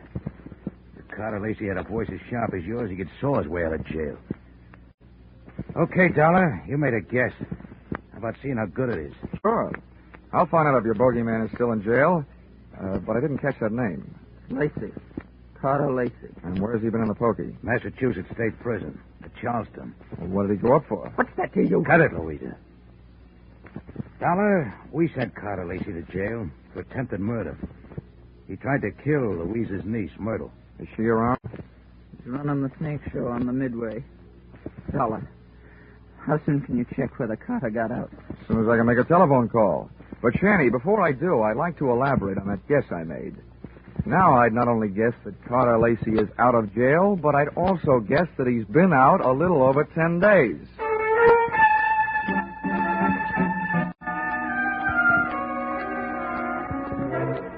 Expense account, item 4, $3. Telephone call to Massachusetts State Prison, confirming both of my guesses. Carter Lacey had checked out of the Bay State's Hotel Greystone for bad boys 2 weeks previously. Item 5, $32. Telephone calls to various hotels in the last 10 towns the Fun Fair and Weatherly Carnival shows had played. Item 6, 10 cents. 2 nickels spent calling 2 hotels right here in Talladega. Then I dropped 1 more nickel in the telephone. Got the lucky number? Yes, sir. We do have a Mr. Carter Lacey registered. Room 312. Shall I stop? And hit the jackpot. Expense account item 7, 65 cents. Cab fare to Sunshine Hotel. Tip the driver, $1. From the lobby, I called room 312. He invited me up. I invited him down. I knew I'd feel better talking to Carter Lacey with a lot of people around. They'd make nice witnesses if he suddenly got homesick for prison life and used me as his ticket back. I waited in the coffee shop. The waitress brought me a cup of coffee, and my palate went to work refereeing a one-sided bout between the strong Java and the weak cream. Hello. Dollar? All right. Sit down. Thanks. So you're Carter Lacey, huh? Have some coffee? No, thanks. It keeps me awake nights. How about your conscience? Having the same trouble with that? My conscience deserves an 8.5-year rest. But it can't start its vacation until I even up a few scores. Busting up carnivals. Child's play. Look, Dollar, over the phone you told me you're an insurance investigator. You can save your company a lot of money. How? Call them up and tell them not to insure the lives of 3 people. Because any minute now, 2 of them are going to be dead. Louisa Pepper, Anise Myrtle, and Shanty Brennan. Yeah, Dollar. I'm going to kill 2 of those people. The other one's still my friend who's going to help me do it. In case you don't know your law, Dollar, don't bother calling the cops. I can't be held for making a threat unless I put it in writing. Well, Lacey, I don't know what your beef is against the people running that carnival, but those accidents have been hurting a lot of innocent bystanders. Dollar, you're talking to a guy who really knows what it means. Getting hurt as an innocent bystander.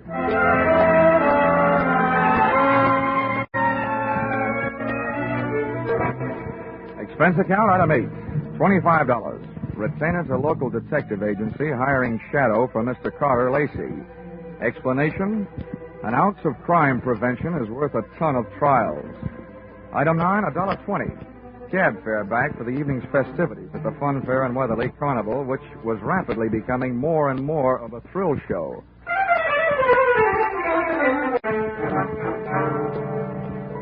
Expense account, item 10, 30 cents. Down payment on ulcer, eating supper at what the Carney people call a grease joint. I made my way among the trailers that were lined up behind the midway, and as I looked for the one housing Louisa Pepper's snake-charming niece Myrtle, the burning sensation around my heart wasn't all caused by the hot dogs I'd just eaten.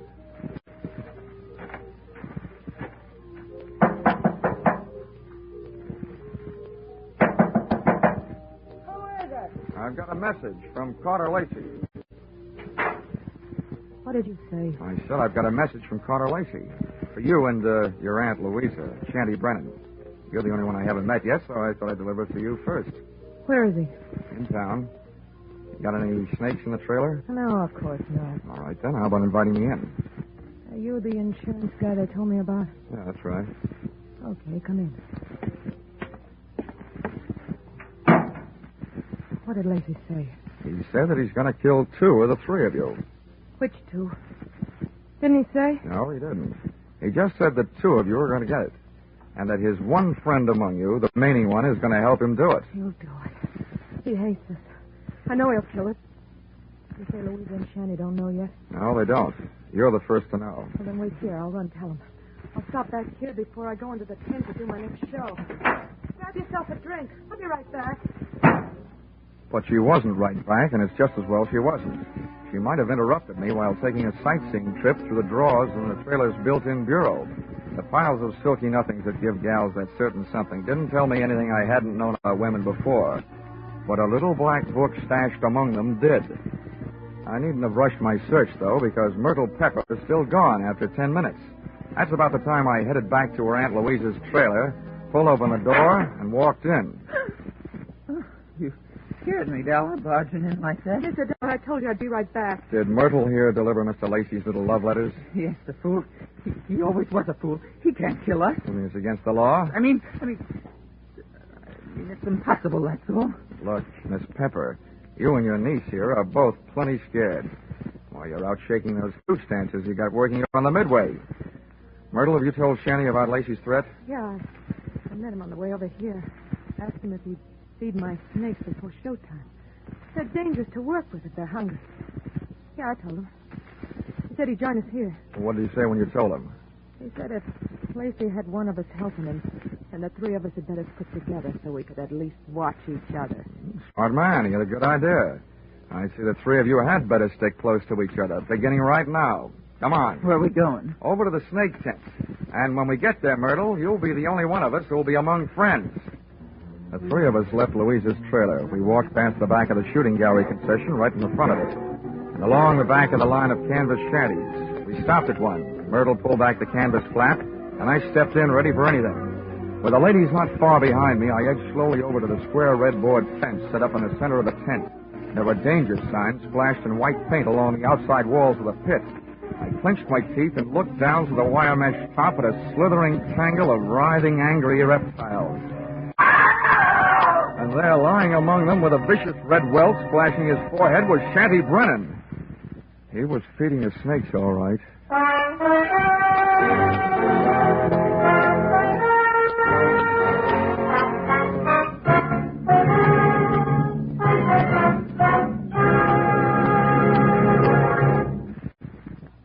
In just a moment, we'll return to the second act of Yours Truly, Johnny Dollar.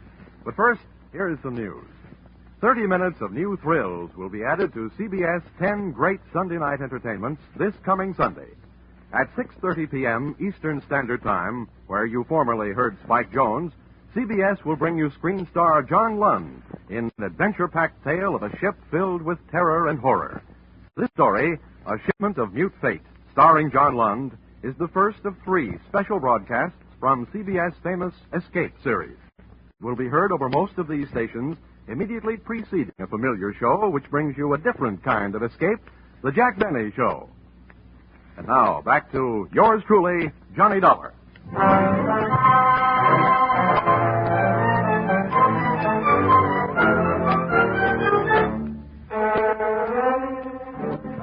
seen a murder mystery where the actors had been hissing instead of the audience.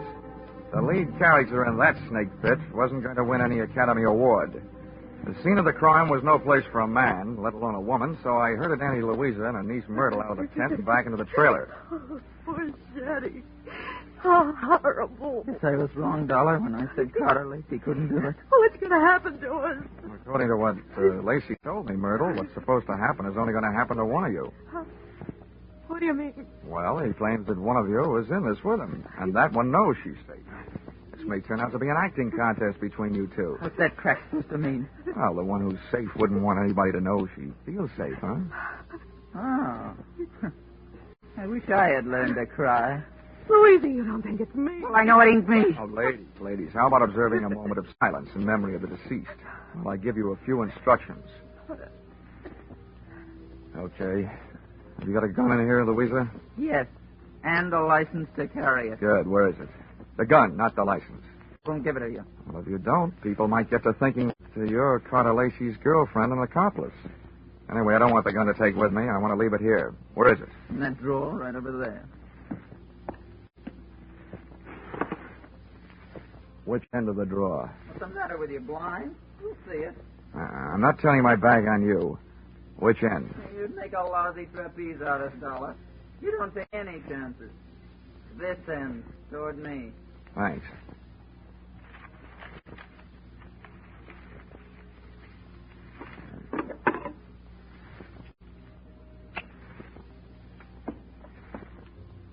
Well, now where are the keys to the car I hitched to the front of this land yacht? What are they for, Dollar? Just another chance I'm not taking. With those keys in my pocket, this trailer won't be joyriding anybody off into the night. Where are they? I'll get them for you. Wait a minute, Myrtle. How come you know where Louisa's keys are? Yeah, Myrtle. How come? I think it's... Well, they're laying right there in plain sight. Oh. Thanks. Now I'm going out and call the police. Louisa, I want you to get into that chair down at the other end of the trailer. Okay, General. You got the gun. And you, Myrtle, get on that bunk down at the other end. I don't understand all this. And now, ladies, while I'm gone, I don't want one of you gals to be knocking off the other. But on the other hand, I can't leave you here without protection. So I'm leaving the gun right here on this table in the middle of the trailer. And if Carter Lacey comes knocking at your door, you can have yourselves a race for the gun.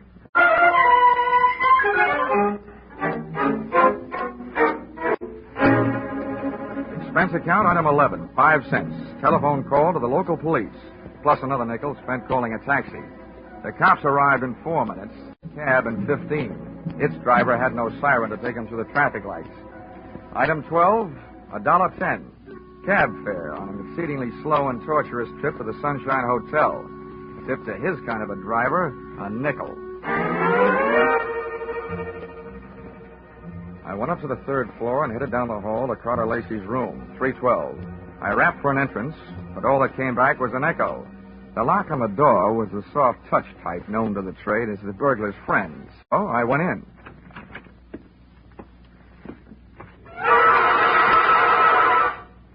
Stars fell in Alabama? Oh. Stiffs fell in Alabama tonight. Oh, Operator, this is an emergency call. Let me have the Tuskegee police, will you? Hello? Police department? This is the same guy who just called you from the carnival to report a murder. Yeah, well, you can send in the second team. I've got another one for you over here at the Sunshine Hotel. Room 312. A party's just been strangled. Yes, I'm sure. Lots of bruises and deep-set fingernail marks on the throat. Sure, I know who it is. The name of the deceased is Myrtle Pepper. Myrtle Pepper certainly has been a fast worker. She not only had beat me down to the hotel, she'd managed to get herself killed in the bargain. I dusted the room for information, which was obviously more than the floormate had done for dirt, and came up with a kind of an eye-opener you don't drink. A pint-sized surprise in the form of some old newspaper clippings and Carter Lacey's prison release form. And what let him out let me in on something. I got out of the room into the elevator, and when I hit the lobby wondering where to start looking for him, I found him sitting there looking at me. Hi. Why do you want to talk, Lacey? I don't want to. But if you want to try and make me, what's the matter with right here? Okay. I supplied you with an alibi today. I don't see him in the lobby. Detective? He had stomach trouble. He got kicked in it. You can reach him at the city hospital. You know, in prison, I was a trustee. I get out, nobody trusts me. Oh, with that forecast you gave me this morning, what else? Forecast? Yeah. You predicted that you'll kill 2 people. Well, tonight the 2 people are dead. Shanty out at the carnival, and now Myrtle up in your room. What does that make you? A good forecaster. Or the killer, maybe? Thanks for the maybe. Look, Dollar, I came to this town to take care of something. I took care of it. If you want to yell cop, go ahead. From now on, nothing bothers me. Well, then stop chewing your nails. You told me this morning that one of those 3 people was working with you. There's only one left. And suddenly, Lacey, I don't believe your story. Suddenly, I don't care. Shanty Brennan lied to me this morning. He said that you went to prison on a charge of attempted murder. Your prison release papers say you went up for grand larceny. You see what happens to bad little boys that tell lies? I'm not through yet. I fished a bank book out of Myrtle Pepper's trailer, a 3-way joint account. Myrtle, Shanty, and Louisa. The first deposit, $60,000. The date, the same year you were thrown into the can for stealing $60,000. To me, that spells a 3-way split for them and a frame for you. Also, to you, it spells a motive for hating all 3 of them. So I lied to you. What are you going to do, wash my mouth out with soap? From now on, I don't need any answers from you, including smart ones. But look, you'd better stick around. If the cops don't pick you up for murder, maybe the hotel will want to press charges against you for having an extra unregistered person occupying your room.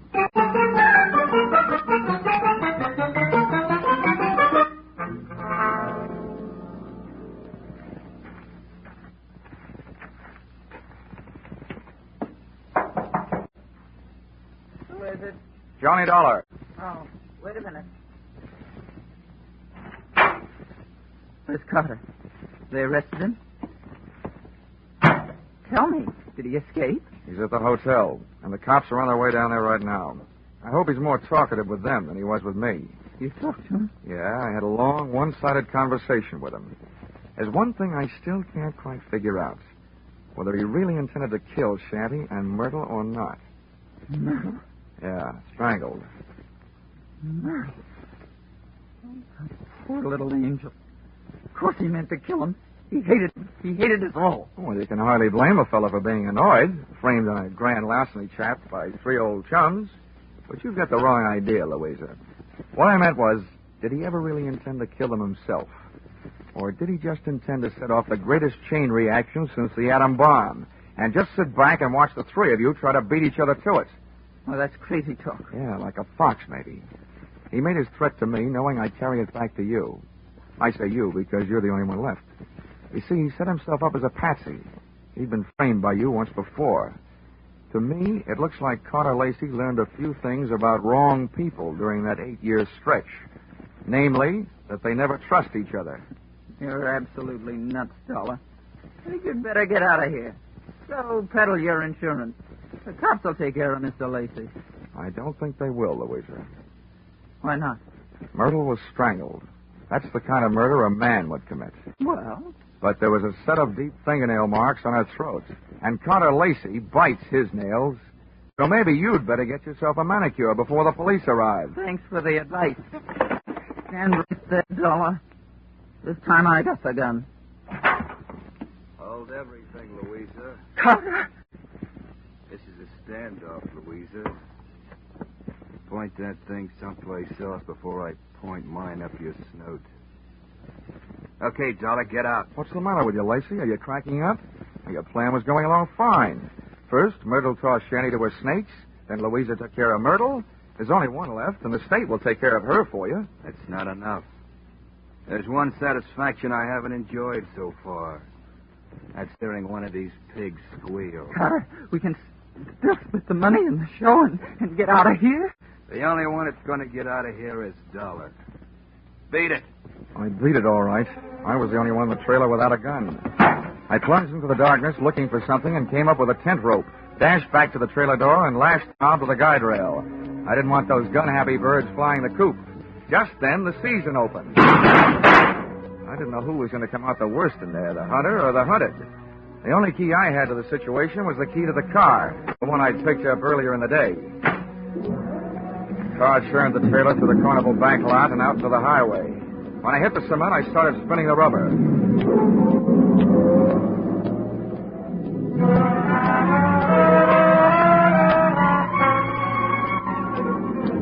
Just as we hit the streets of the sleeping city, things woke up.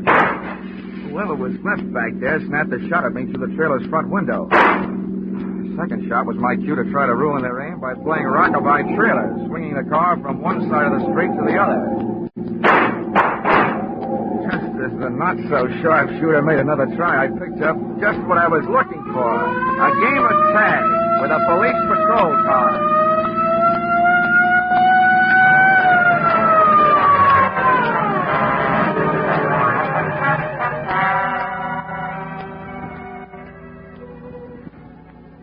Expense account, item 13, 15 cents, bicarbonate of soda. Those Midway hot dogs I'd had for supper were no thoroughbreds. Item 14, $35, cigars for night shift. Talladega police, for whom I had started things smoking. Item 15, $3, hotel bill. But never let it be said that I ever turned in a measly $3 hotel bill for myself. This was to check out of the Sunshine Hotel, the man who had checked out in the trailer at the hands of Louisa Pepper. Louisa Pepper, the only one who was a good bet to catch up with Brennan, who had been murdered by Myrtle. And Myrtle, who had been loused up by Louisa. And Carter, whom she had also carted out of this world, proving that when you start any kind of chain reaction, you should be careful, because you're never going to be sure where it's going to stop. The expense account total? What? Only $692.18. I must be slipping. Yours truly, Johnny Dollar.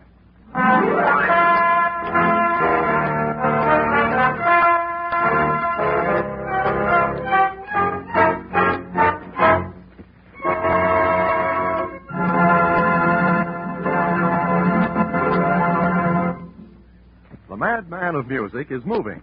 Yes, Spike Jones, formerly heard on CBS on Sunday, is already unpacking his famous collection of flit guns, dishpans, and other instruments, ready for tomorrow night's premiere broadcast as a CBS Saturday star. Hear the Spike Jones Show on most of these same stations tomorrow night at 7 o'clock Eastern Standard Time, when it joins Vaughn Monroe, Gene Autry, Gangbusters, and Sing It Again as a regular Saturday night CBS feature.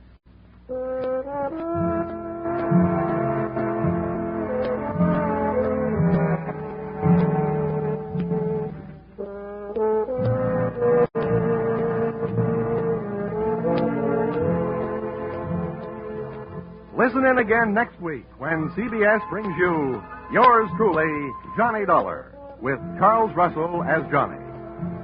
Yours truly, Johnny Dollar, is written by Paul Dudley and Gil Dowd, with music by Mark Warren. Johnny Dollar, with Charles Russell as Johnny.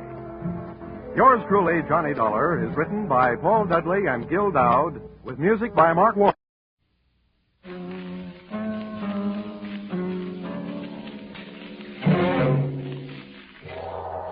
The Columbia Broadcasting System presents yours truly, Johnny Dollar.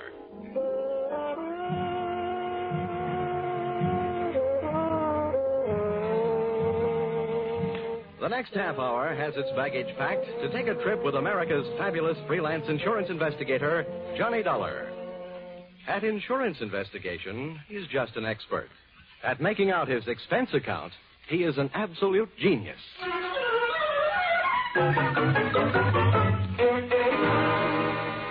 Expense account submitted by Special Investigator Johnny Dollar. To Home Office, Honesty Life Insurance Underwriters, Terminal Building, Hartford, Connecticut. Attention, Austin Farnsworth, General Manager. The following is an accounting of my expenditures in the investigation of policyholder Milfred Brooks III for your company. Expense account, item 1. 75 cents. Cab fare to your office in answer to your original hurry call. Tip to driver, $1. Expense account item 2, 25 cents, shoe shine. You remember I got my shoes scuffed when I unsuspectingly walked through the private door to your office. Dollor, grab him. He's trying to jump out that window. Let go. I'll show you. Oh, no, you don't. Hey, let go, you fool. Get away. Had a nice try, sonny boy. Now pay attention to teacher. No. Class dismissed. Well, Mr. Farnsworth, why didn't you tell me what you had waiting for me? I'd have worn my boxing gloves. Dollor, this was all a complete surprise to me. Well, just in case your little chum on the floor there wakes up in a hurry, I think I'll close the window. Now. My goodness, Dollor, what are you doing? I'm sitting on his head. I don't care if this guy tries killing himself again. I just don't want him to try and kill me.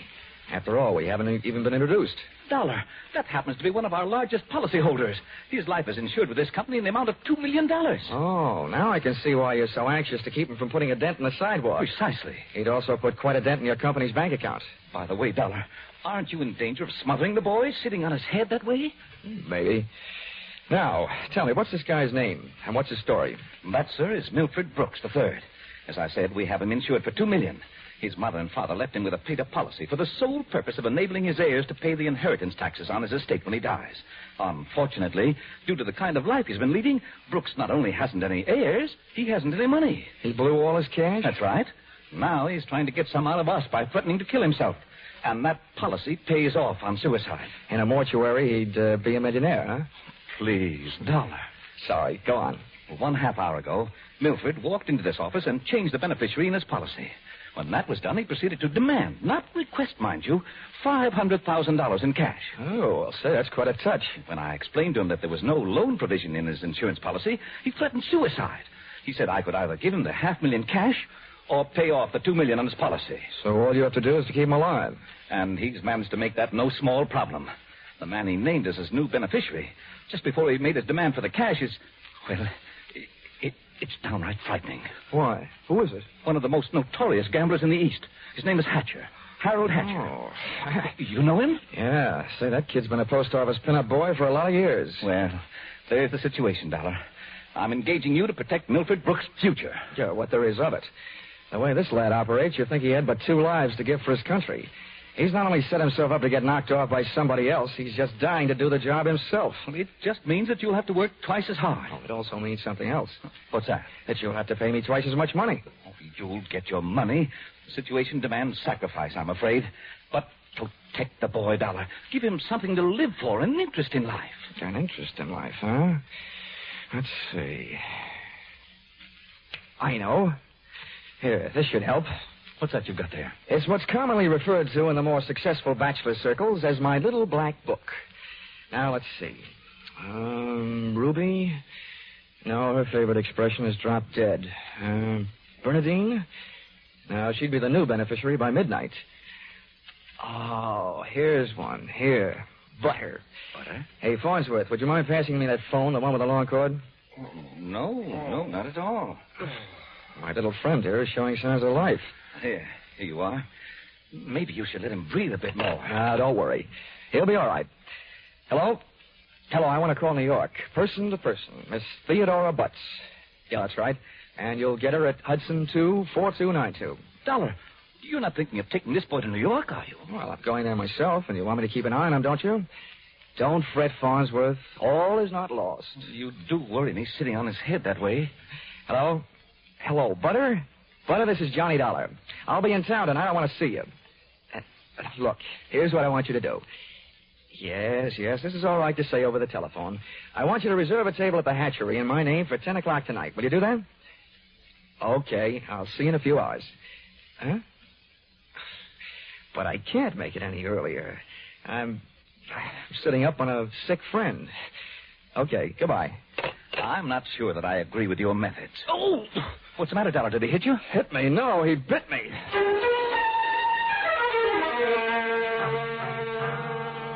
Expense account, item 3.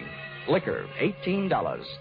Keeping Milford Brooks III peaceful seemed to be the immediate problem, and a bottle of rare old brandy seemed to be the immediate answer. I poured most of it into him, loaded him into my car, and we headed for New York. As we passed through New Haven, he opened one eye, looked up, saw the ale bowl, and gave 3 cheers for old Eli. Yale, right. Old Yale would sure be proud of you. Why anybody would want to insure you for $2 million is more than I can figure. Yeah, well, my daddy loved me very much, and my mother loved me very much. Not only that, but I love somebody very much. And not only that, but I hate somebody very much. Hey, you want to know something? Huh. Next to one other guy, I hate you most of anybody else. Here, lover boy, it's cocktail hour again. Time for your bottle.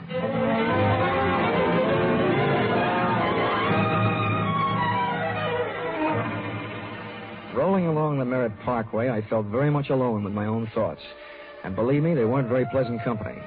The way it stacked up for me, Brooks had built up a fat gambling debt to Harold Hatcher and had been forced to make him his beneficiary. The suicide threat that he was holding over Honesty Insurance Company was a little tougher to figure, unless he was trying to finance a trip for himself to get away from the man with a custom-tailored murder motive, Hatcher. My hungry little mind nibbled away on those unsavory morsels of food for thought all the way to Butter's apartment.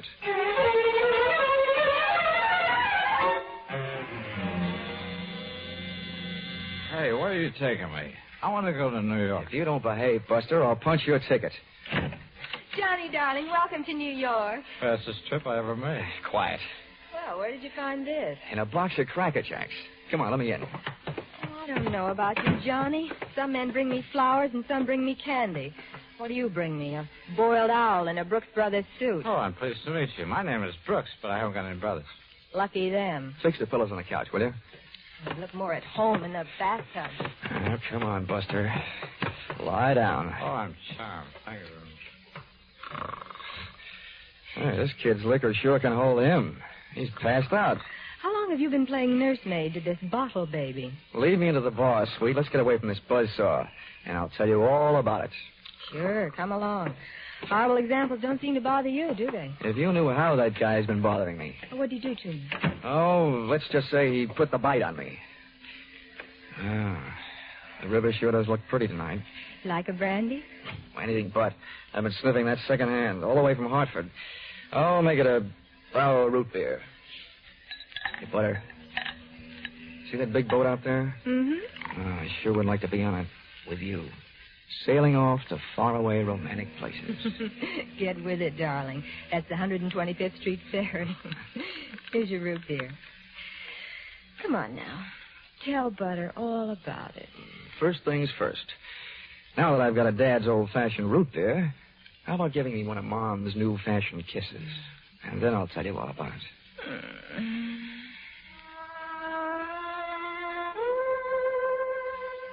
A few seconds later, I proceeded to tell her all about it, and it wasn't easy.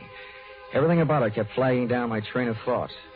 She was a sympathetic listener to my story until I gave her the answer to her first and only question.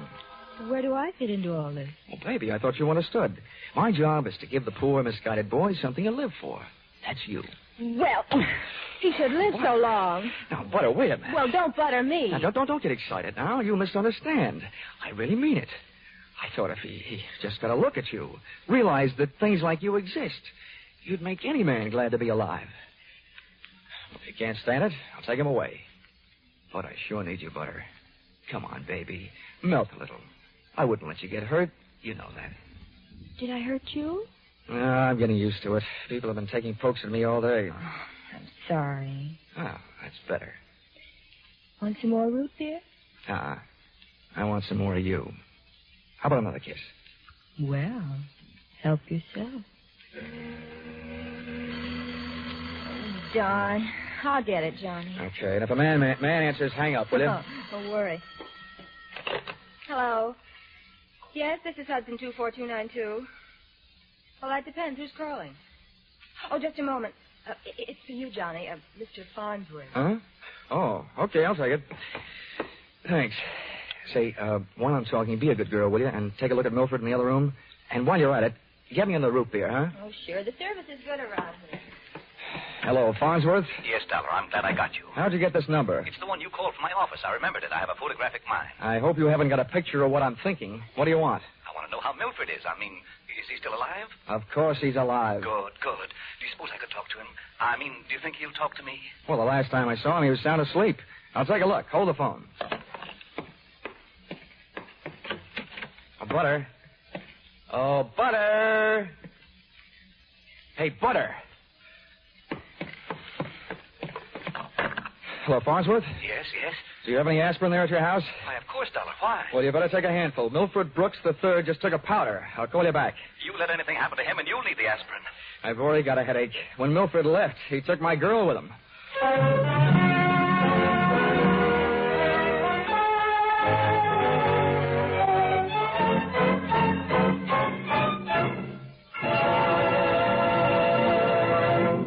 In just a moment, we'll return to the second act of Yours Truly, Johnny Dollar. But first, we want to remind you that it was 437 years ago, next Sunday, the famed Spanish explorer Ponce de Leon began his search for the Fountain of Youth.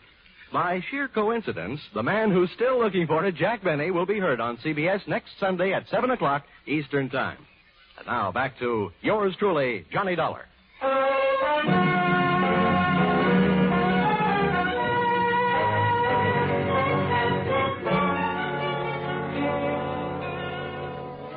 Well, nobody could say I wasn't working fast. I had only been in town for an hour, and I had already succeeded in not only losing your $2 million baby, Milford Brooks III, Mr. Farnsworth, but in losing my $1 million baby, Theodora Butts. I tried to put myself in Milford Brooks' $40 shoes, but they wouldn't fit. You can't outthink a maniac. The best I could do was figure either that he was on his way to commit suicide, or that Harold Hatcher, the man who now stood to collect $2 million in the event of Milford's death, had snatched him out of Butter's apartment. With birds of that type flocking together, Butter stood a good chance of being a dead duck. I spent an hour unsuccessfully shaking down the neighborhood for them. I questioned cab drivers, harness bulls, bartenders. Then I decided to ask for help from higher up. And I don't mean that I said a prayer. Expense account, item 4, 5 cents, phone call. Police headquarters. Give me missing persons. Any particular one? Don't be a wise guy. Lieutenant Fisher. Yes, sir. Hello, Dollar. What did you lose? Practically everybody. Let's start with a girl, Theodora Butts. You mean you lost your girl? Why didn't you call Dorothy Dix? Don't waste time being clever. Just check your reports, will you? Hold on. Buddington, Bumpus, Byers. Nope, nothing on her, Dollar. Okay, well, try this one. Brooks, Milford III. Bullseye. Brooks, Milford III. He hasn't been reported missing, and we haven't found him yet. But, we think we know where he is. Oh, this kind of a question I always hate to ask. Where? The Hudson River. At 11:15 tonight, his top coat, complete with identification, was found taking a ride on the 125th Street ferry. Anything else? Nothing much. Package of matches was found under the coat, monogram. You don't happen to know anybody whose initials are H.H., do you? H.H.? Well, there's always Horace Height. Thanks, Fisher. I'll check back with you later. I'll be here.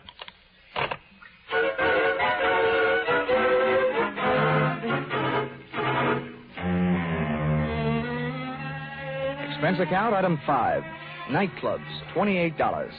Harold Hatcher's hatchery was in a cellar under a hotel, but the prices were high enough to rate a penthouse. The club was draped in too much satin, its lady customers in too little. The decor was French provincial, music Brazilian, and the food was nowhere. The drinks looked weak and the waiters looked strong. All in all, the joint was a sight for sore eyes, for making them sore. The only pretty thing in the place was a blonde. She came strolling up to my table, her hips unconsciously sending subtle little messages back to the rumba band. She opened her mouth, slid her tongue over her lower lip, and let a few warm, soft words slide out. Looking for someone? Oh, well, you'll do until the real thing comes along. Sit down. Thanks.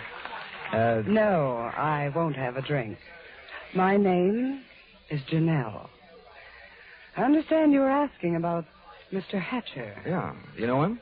More than somewhat. Are you Mrs. Hatcher by any chance? I might be. Does that mean you might admit it or that you might talk him into it someday? I'll ignore that. What do you want to see him about? Mutual friends, Milford Brooks. I know most of the quiet-clothes boys around here, so you want a cop. You don't look like the type that'd be a society friend of the Brooks family. So what are you? I'll ignore that. Is Hatcher around? He might be. Oh, come on now. Where is this office? At the top of the stairs in the back. Can I expect any trouble getting in? You act like you just saw a B picture. Harold is doing his best to act like an honest businessman these nights. You won't have any trouble. How do you know? Because Harold sent me down here to look you over. I think you're all right. Oh, so I've won myself the good housekeeping seal of approval, huh? Keeping house with you would meet with my approval.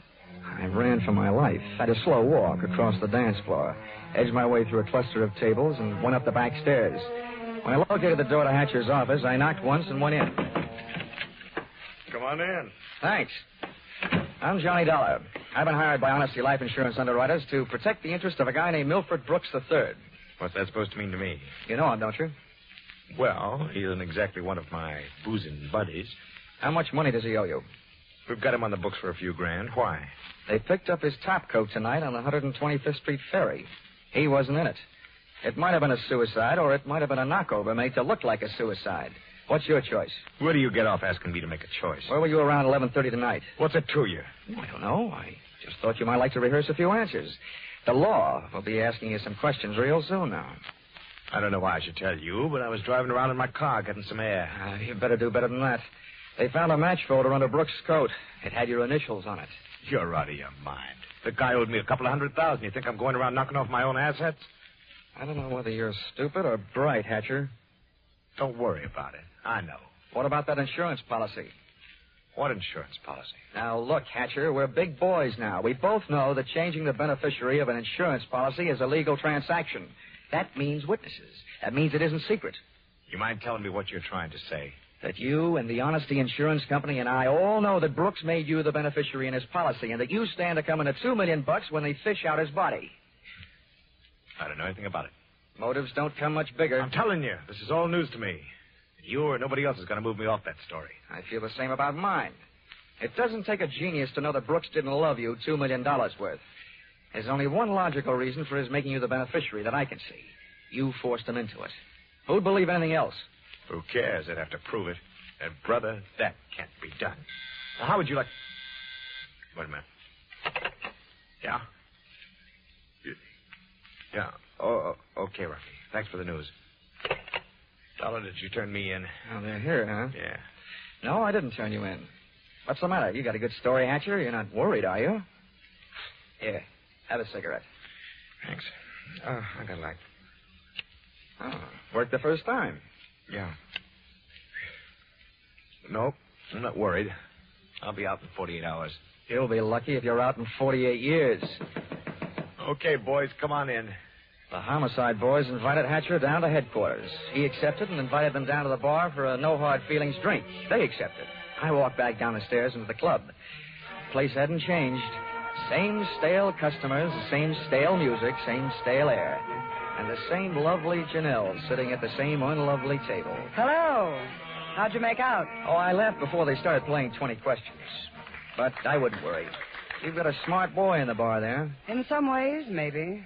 What'd he hand you? A big round zero. Wouldn't talk, huh? About what? Oh, just a little doodad, a $2 million life insurance policy. Wait a minute. That young Brooks kid? Yeah, that's right. Oh, I knew it.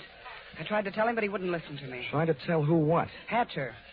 Did he get into trouble about that policy? It just looks funny, him being made the beneficiary. You knew about it, huh? I suppose you also know what was behind it. Sure, Milford owed him some money. A lot of money. It's in writing. What kind of writing? It's a personal note that Brooks was going to get back if he made Harold beneficiary. It's up in his office. Hey, you must be awful close to Hatcher. I'm the close, friendly type. I'll have that drink now. You've earned it, beautiful. She had earned it, and I had a hunch as to why.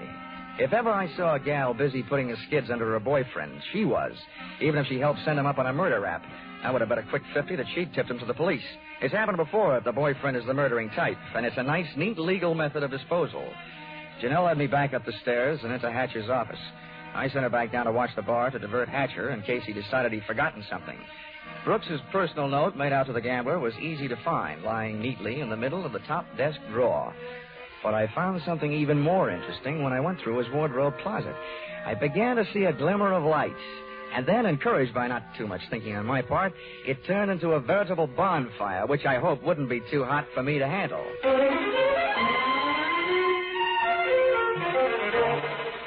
Did you find everything? Honey, if I were a judge, I'd be ready to sentence the guilty party. Good. Oh, waiter, the check. Where are you going? To the police? Bright girl. I'll see you later.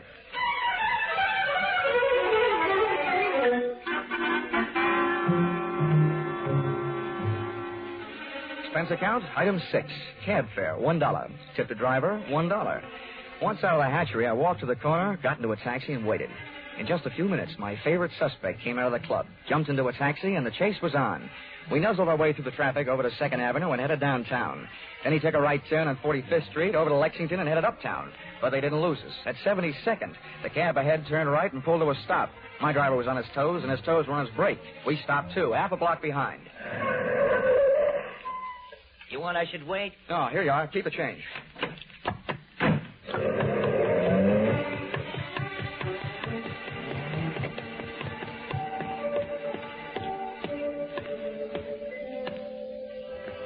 A garage that belonged to a residence on a parallel street a block away. I made out a for sale sign on one of the big doors. The living quarters upstairs were dark enough to look interesting, so I indulged in a bit of genteel breaking and entering. Entering that old barn didn't take much breaking. I tripped up the stairs. They sounded like they were left over from an old ghost story. And so did the first voice I heard when I stopped, halfway up. So we've got to be careful, especially about that Johnny Dollor. Are you sure he didn't follow you? That voice sounded awful dry to be coming from a guy who supposedly had spent most of the night snoozing on the bottom of the Hudson River. It was Milford Brooks III.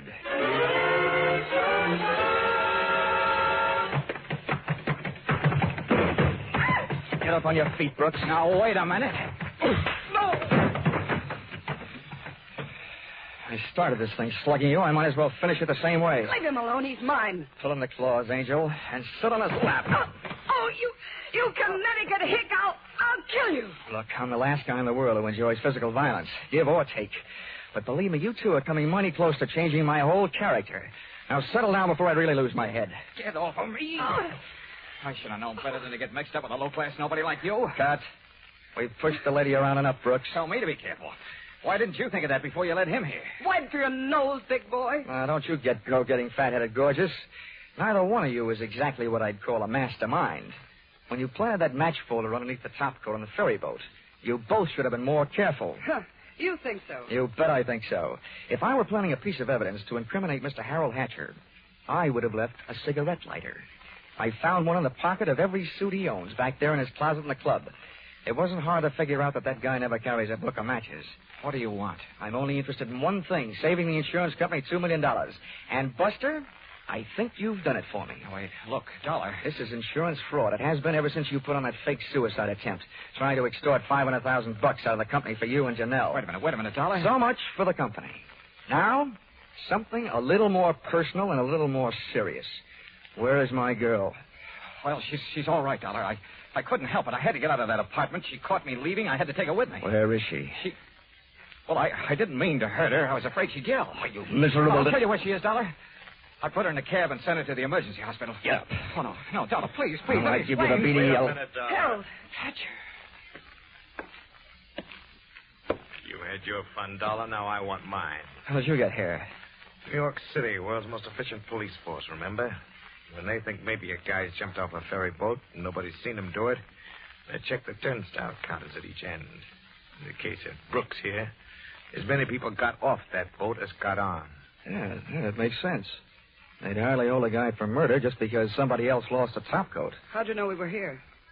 You know me, Janelle.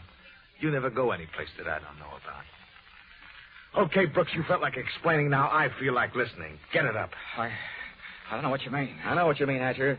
One, he gave you a big, fat $2 million motive for murder. And two, he did his best to make it look like you did murder him with that broken-down match cover plan on the ferry boat. Why? Well, they wanted to get rid of you and live happily ever after. The big mistake they made was in trying to shake the insurance company down for some ready cash. And you, baby. Harold, you please. put him up to it, didn't you cheap little muscler? No, Harold. Calm down, Hatcher. You don't need a gun around here. They're tame. You don't know me very well, Dollar. I'm going to teach all of you amateurs a lesson. How these things are really done. Come on, Brooks. No, Hatcher. You can have everything I've got. For a second, it looked like Hatcher was going to take everything. But I hadn't gone that far to see Brooks knocked off with me as a witness. Hey, maybe I wasn't going to be a witness. Maybe I was going to be a victim, too. When that thought hit me, that's when I flew across the room and hit Hatcher in a do-or-die flying tackle from behind. Oh. No! Hatcher went down shooting. I went down kicking, and a lucky boot knocked the gun out of his hand. I beat him to it and swung it straight into his skull. Half the people in the room were lying there bleeding. Brooks from a gunshot, Hatcher from the gun butt. Janelle and I both stood there panting. But believe me, not for each other. We stood that way until the police arrived.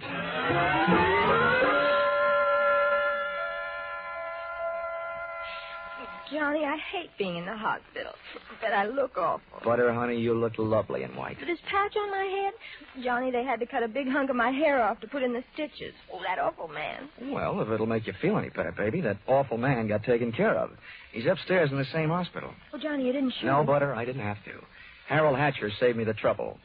They don't know yet whether Mr. Brooks is going to live or die, but it doesn't make much difference to me or to the insurance company. He signed a statement admitting attempted fraud. Serves him right hitting a lady on the head. Johnny, what am I going to do? My hair will look awful. It'll take months for it to grow out. Now, don't worry, Butter. I'll buy you something to cover it up. I know a guy over on Fifth Avenue who claims he makes something that looks prettier on a woman's head than her hair. Expense account, item 7. $640. Ladies' hats.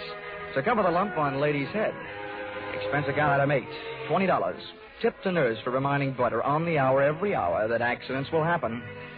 Expense account, item 9. $7. Mileage driving back to Hartford. Expense account total, $1,182.23. Which you may say, Mr. Farnsworth, is a lot of money for one man to spend in a day and a half. But you must bear in mind that the amount at stake was $2 million. And you know the price of steak these days. Signed, yours, truly, Johnny Dollar.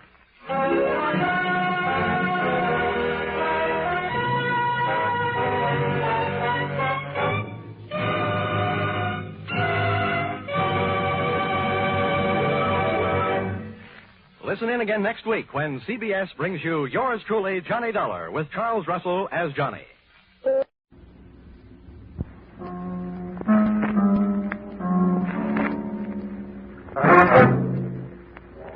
Time now for yours truly, Johnny Dollar.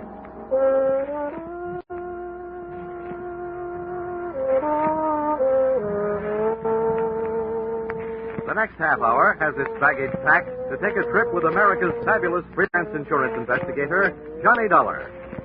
At insurance investigation, he's just an expert. At making out his expense account, he's an absolute genius.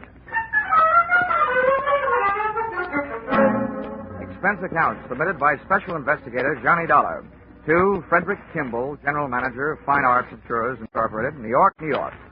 The following is an accounting of my expenditures in the investigation of the stolen portrait of the Duke of Masson, or who opened the season on canvasback Duke.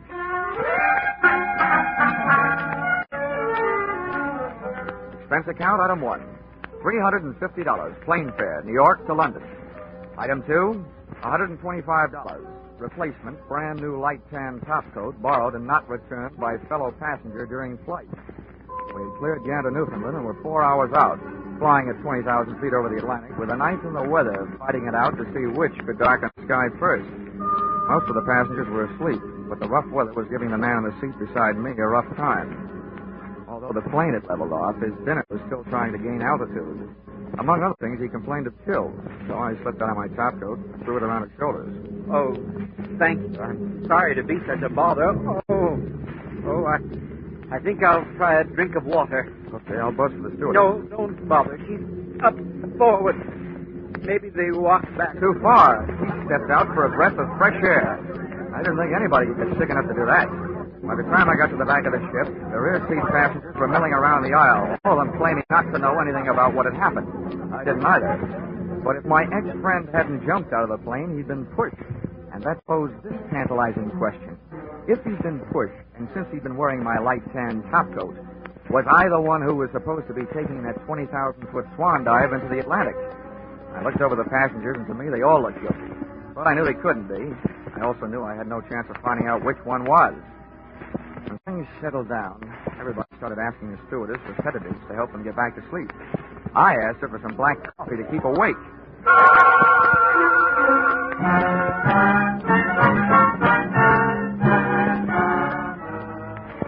By By 4 o'clock the next afternoon, I was in good health in London and in the office of your policyholder, Dexter Morley. Yes, I've been expecting you, Dollar. Your company cabled that you were coming. They're very generous of them to send you all the way over here to help. The way I have to pad my expense account to make an honest living. Don't ever accuse my clients of generosity. Oh? Oh, no. They aren't being soft-hearted benefactors. They're being hard-headed businessmen. If that painting stays lost, it'll cost them $250,000. Well, I'd better brief you from the beginning. Oh, if I yawn during your story, Morley, don't mind. I'm just sleepy. I see. Very well, I'll make it brief, Dollar. Well, during my lifetime, I have developed an overwhelming appreciation for fine painting. Unfortunately, I have not been able to develop the fortune that should go with it. As a result, I haven't only not been able to buy any great paintings, I've not been able to afford to travel to the museums around the world where the great masterpieces hang. I guess there must be a lot of people stuck in the same fix. Exactly, and that's what gave birth to my plan. I have organized what you might call the Masterpiece of the Month Club. Its members are 12 of the top museums and galleries in the world. This plan calls for them to rotate their most famous paintings. In other words, if the people can't afford to come to the pictures, my scheme brings the pictures to the people. A new one, every month. Well, that's very interesting, Mr. Morley. But let's talk about the one that got away. Oh, yes, of course. I was merely outlining the background of this case to delineate my responsibility in the matter. Well, so now we know that you feel personally responsible for the loss of the painting, even though it's well insured. Mr. Dollar, no amount of money can get that picture repainted by the man who originally painted it. The artist, Monet, has been dead for more than 300 years. A real gone guy. Well, if we fail to recover Monet's masterpiece, the Duke of Masson, it would not only be a tremendous shock, but also a tremendous loss to the world of art. Further, it would ruin my reputation. The very first thing to be loaned arrives here in London from Paris 4 days ago, and the first night after I deliver it to the museum, it is stolen off their wall. Okay, Mr. Morley. So much for the story. Where's the museum? It's the New Art Gallery at Coventry. Here's the address. I won't be able to accompany you myself as I'm flying across the channel immediately to try to calm the officials in Paris, the ones who loaned the stolen painting. They've been calling incessantly. I'll phone my assistant, Miss Harding, to meet you at the main entrance in the museum in, let's say, 45 minutes? Okay. Tell her I'll be the man asleep on the step.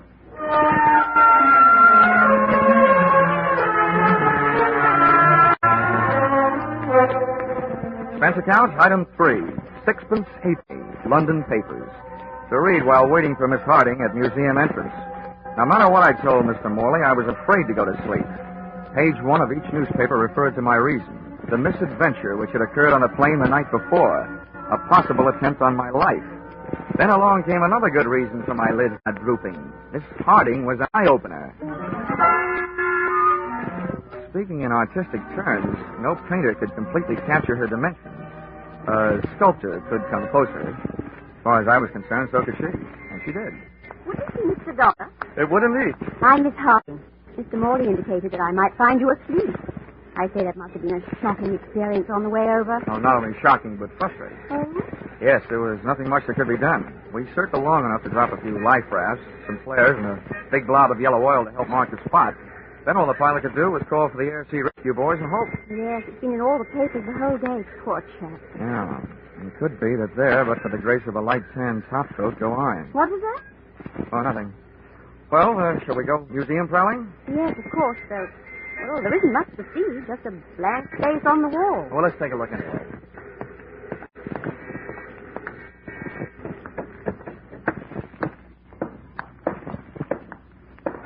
Hey, did you say a blank space on the wall? Why, yes. You mean they stole the painting frame and all? Indeed they did. Oh, art thieves are doing things the hard way these days. Usually they just cut the painting out of the frame, stick it to the coat, and make a getaway. Yes, Mr. Dollor, I know. But perhaps this job was done by a beginner, or perhaps the burglar was interrupted and had to make a run for it, frame and all. There are infinite possibilities. Yes, infinite. Thanks. Mr. Dollor, frankly, I think this trip here to the museum is an utter waste of time. I've gone over the whole situation with a gentleman from Scotland Yard.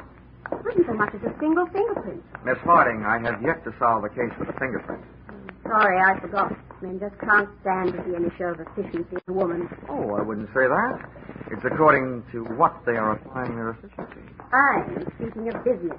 Mr. Dollor, I'm sure that I can save you a great deal of trouble. I've already done an extraordinary amount of research on this case. Well, be careful what you tell me, Miss Harding. At this point, I confuse easily. Mr. Dollor, a child can understand what I have to tell you.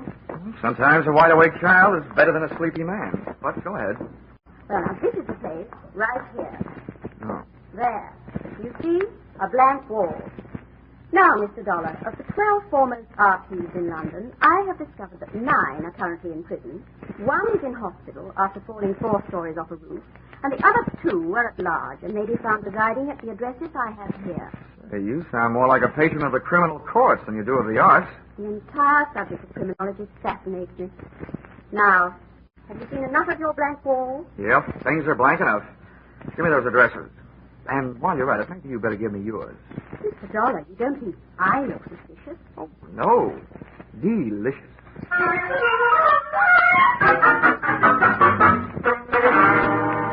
Expense account, item 4. 5 shillings. Cab fare to Scotland Yard. Tip to driver, 2 bob.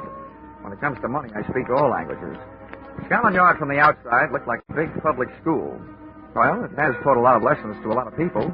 Inside, it was tea time. When I inquired for the officer in charge of the robbery with which I was concerned, I was led to an Inspector Carew. First, he gave me a cup of tea. Then he gave me my lumps. Mr. Dollor, you sit here and ask me why we haven't done something. Believe me, sir, the yard is not as archaic as its architecture. There's a simple legal procedure which must occur before we can make either an investigation or an arrest. Well? First, a complaint must be lodged by the legal owners of any stolen property. At that point, and at that point only, are we allowed to act. You mean nobody called for help? Well, naturally, when the museum discovered the painting gone, they immediately rang us up. We went to court to gather primary evidence. Unfortunately, there was none. Well, what about the owners of the painting, the museum in Paris? As yet, we've heard nothing. We expect to momentarily. Inspector, just out of curiosity, what about this girl, Miss Harding? I'd say she's, a jolly fine type. I mean, do you know anything about her? I say, didn't you Yanks carry off enough of our girls after the war? I'm not in the importing business. I mean, is she known to you professionally? What? You suspect her? Well, not particularly, but she did give me this list. In her opinion, this is the who's who and where they are of your city's light-fingered art lovers. Let me see it. Well, quite complete and quite accurate. Hardly the work of an amateur. Where in the world would a young lady like Miss Harding come into such information? That, Inspector Carew, is exactly what I'm driving at.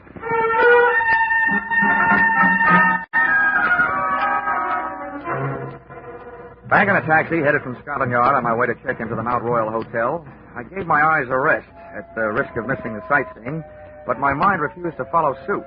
It now had 3 blank walls to stare into. The one in the museum, the one at Scotland Yard, and the most provocative of the 3 to look at, the girl who knew too much, Miss Muriel Harding. My mind also kept ruffling my nerve ends with a question. Was I supposed to be the guy who got dumped out of that plane the night before? We arrived at the Mount Royal Hotel, and I got my answers. Here we are, sir. That's the Mount Royal, right? Dead on across the way. You can't miss it. Okay. What's the bill? To you, sir? That'll be half the crown. How much? 2 and 6, sir. Oh, here, you figure it out. Phew. God, ever so, Governor. Look out, Governor, mind that car! That was a close one. You all right, Governor? Yeah. Blimey, since the cars are back on the street, it's more dangerous to walk around now than it was when them ruddy buzz bombs were dropping. Yeah, a couple of good things about the buzz bombs, though. Nobody aimed them at you personally, and nobody was at the wheel to steer them.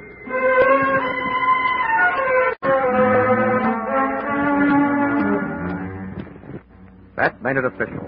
I had been set up for a pigeon, and it was me somebody had tried to turn into a seagull during that flight across the Atlantic. Expense account item 5. £3.10 to bellboy for services rendered. How about that? $14 for a bottle of scotch. I knocked off 40 winks. It felt like only 20. Then I grabbed a shower, shave, and a cab down Oxford Street and over to Soho. Expense account item 6. 5 shillings, the legal limit on the price of dinner in England these days. I ate in a nice place called Kettner's. Dinner being a bit of chicken, 3 choices of vegetables. Brussels sprouts boiled, Brussels sprouts creamed, and Brussels sprouts roasted. For dessert, I looked at the names and addresses of Miss Harding's 2 candidates for the boys most likely to have succeeded in swiping the missing portrait of the Duke of Masson. I was in the right district for one of them. I found myself in a dark and lonely mews. That may sound good to you, but in Soho, a mews is still only a place fit for ash cans and cats.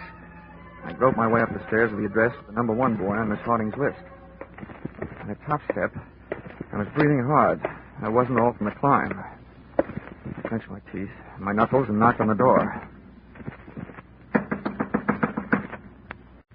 Then I broke roll 2, the basic instructions for the working snoop. I opened the door. Huh, that lock never went to Yale. The door of a wood-burning stove across the room was open, the flames erratically painting the walls with orange light, then erasing them back into black darkness. I finally dared to breathe. Then I saw what I was looking for, lying on a table, its edges curled upward. An oil painting of a guy with short breeches and a long face. I started forward, but something barred my foot. I stared down at the floor in front of me. First it was pitch black. Then the light from the stove flared up, and I saw that the object was what I thought it was, and hoped it wasn't. A man. Wearing his head, and I don't mean his hair, parted in the middle. I rushed across the room, flipped the bell at the top of the stove, to give me more light, to look for a telephone. There was none in the room with a corpse, so I tried the door of the next room. And the door I was trying started erupting.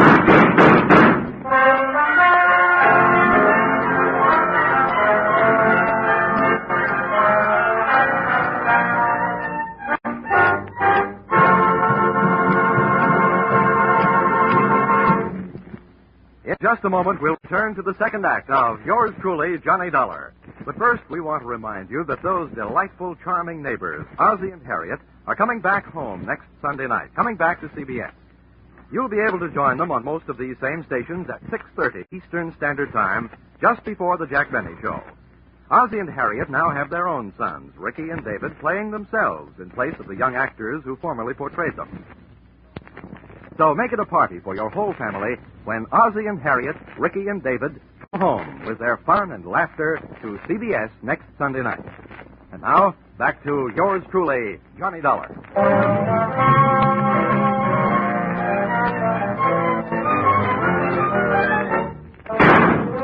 When those bullets came crashing through the door at me, I dropped to the floor. I still don't know whether my knees buckled or I meant to go down.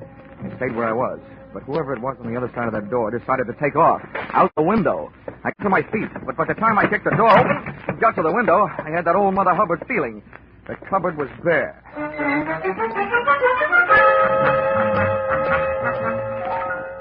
And that's what I'm doing here in your flat, Miss Harding. After my little adventure, the first thing I did was to call the police. And the second was to come here to call on you, the girl who steered me into that shooting gallery. Well, you needn't sound so annoyed at me. Of course I advised you to go there, but after all, it was your duty. And you did recover the picture. And almost lost my health doing it for the third time. Really? Yes, really. First, somebody tried to make a seagoing paratrooper out of me. Then they tried to make me part of the pavement by running me down with an auto.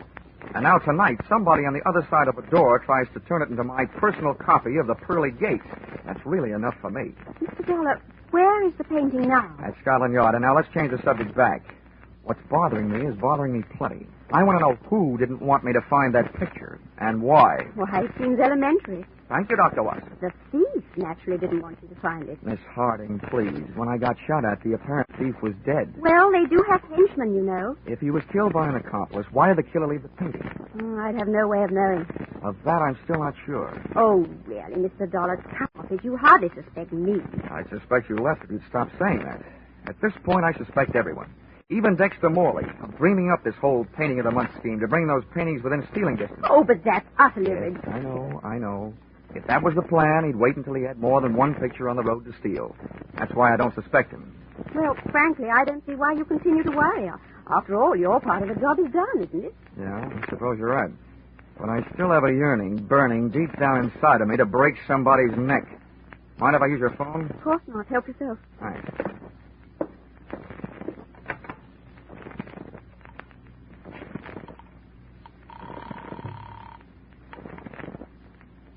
Transatlantic overseas operator. Hello, I want to talk to New York. Now, don't worry, I'll call collect. My name is Johnny Dollar. I want to place a collect call in New York. Number is Plaza 69184. Check this, please, sir. Your name is John Dollar. New York number you are calling is Plaza 69184. And the call is collect, correct? Correct. Collect. Right you are, sir. We shall ring up immediately if there's a clear circuit. Thank you. They'll call me. Well, while you're waiting, you should probably do with a bracer. Do you care for a drink? What have you got? Oh, gin and orange, gin and lemon, gin Italian, or gin French. No whiskey. No, thanks. Well, come and sit down over there. Very restful. Much more restful in the eyes where I am. Here, I can have a better look at you. However, Why, Mr. Dollar, you can be charming. Do you mind if I change the Mr. for Johnny? It sounds much more fun. I'll swap you one Johnny for every Muriel you let me use. It's a bargain. Now, tell me about yourself. Your line of work fascinates me. I'm an absolute bug on criminology. At the moment, Muriel, that happens to be my unfavorite subject. Let's talk about you. Where shall I begin? Just after the age of 21? You're a saucy type. At the age of 21, I was serving in the WAF, Huh? the Women's Air Force. Oh, you must have had a lot of exciting adventures. Rather. What was the most exciting? Oh, I think perhaps the night the young U.S. Air Force captain kissed me. Oh, one of the boys of the wild blue yonder. Maybe it was the blue of your eyes that made him wild. Johnny. I know how he must have felt. Please, Johnny.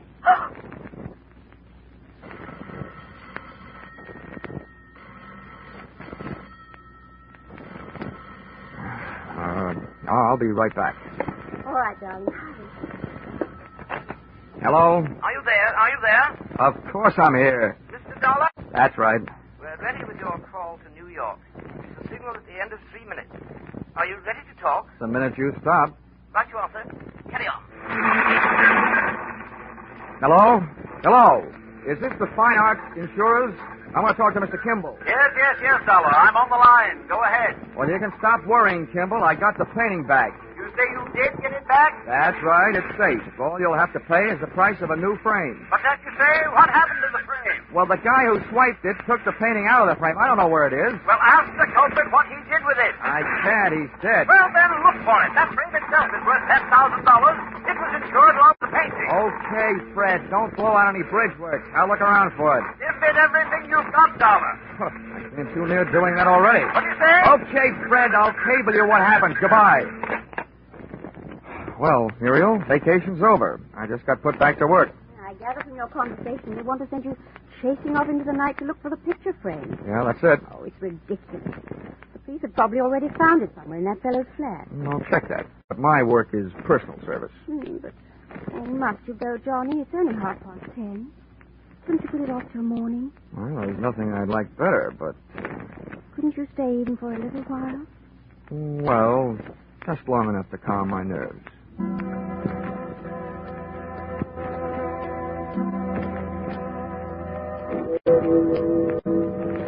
Big Ben was ringing up midnight on Time's greedy cash register when I finally cleared with a bobby guarding the back alley flat, but had not so long before given up one unprecious life and one very precious painting. The place was darker than it had been on my previous visit, and when I groped for the electric switch, I realized why. There had been a brisk fire blazing before. In the bottom grate of the stove, I found enough unburned portions of the hot picture frame to justify my conclusions. And I found something else that came under the category of hot rocks. Expense account, item 7. Cab fare at the office of Dexter Morley. The front door was not only locked, it was barred. However, at the back of the building, I had better luck. A loose window down to the basement. I just broken the law, but I didn't want to break my neck, so I snapped on a light. The basement was loaded with cabinet-making equipment. But for my dough, they weren't making any cabinets. There was a bench with a power drill, and on the floor below it, a pile of sawdust and wood shavings. That was normal enough, but the sawdust pile was glinting with tiny specks of crystallized glue. With what I had now, all I had to find was Dexter Morley.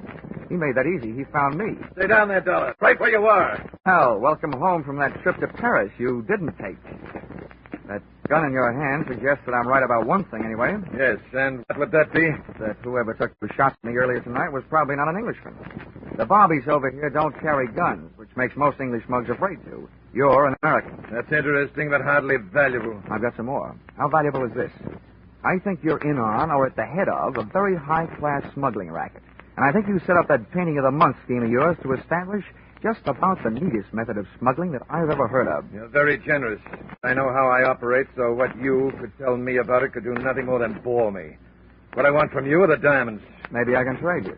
Some diamonds for some answers. You're in no position to bargain. Give me the diamonds or I'll shoot you and take them off you. No, wait a minute. I'd better explain my bargaining position. I think you'll admit it's not the worst. Since you must have followed me here, you know I took a cab from the murder flat. One without a taillight, so you don't have the number. But, brother, I do.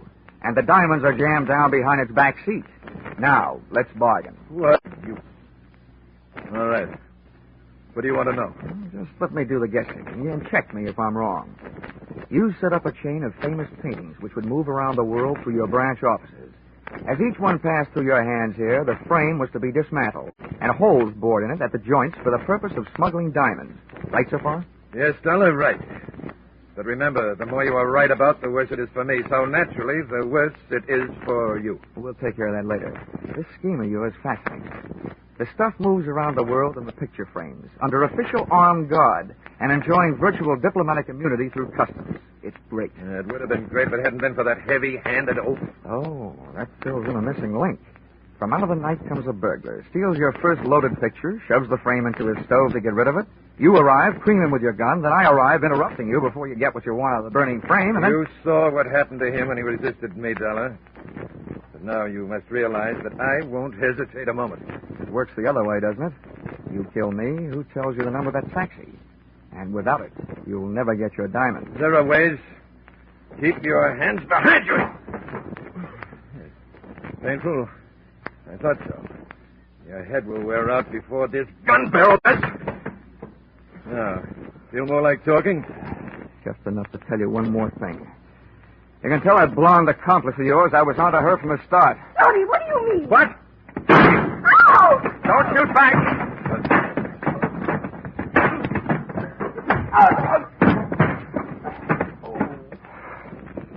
I can't repay you for those 3 tries you made or had made on my life, Morley.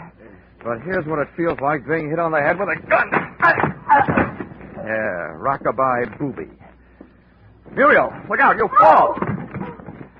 I told you, that's a very undignified way for a lady to enter a room, through a basement window. Johnny, I was only trying to help, and there you were accusing me of being his accomplice, after all those nice things you said to me before. Whoa, wait a minute. Oh, I followed you. I wanted to see how you were. Oh, great, you and your criminology. At least you might have stepped in before you hit me those 2 licks. Look at my head. Oh, I'm sorry, Johnny. It's just that I love crime. Well, come on, get up. Oh. Would be a crime if Mr. Worley there woke up and I had to put him back to sleep again before the police got here. Well, what was it all about? It was about these little black things. I've got a pocket full of them. Here, scrape one of them with your fingernail. Oh, glass. Honey, that's the kind of glass a fellow hands his girl when he wants to be engaged to marry her. Johnny, darling, you mean... Yes, I mean only that they're diamonds.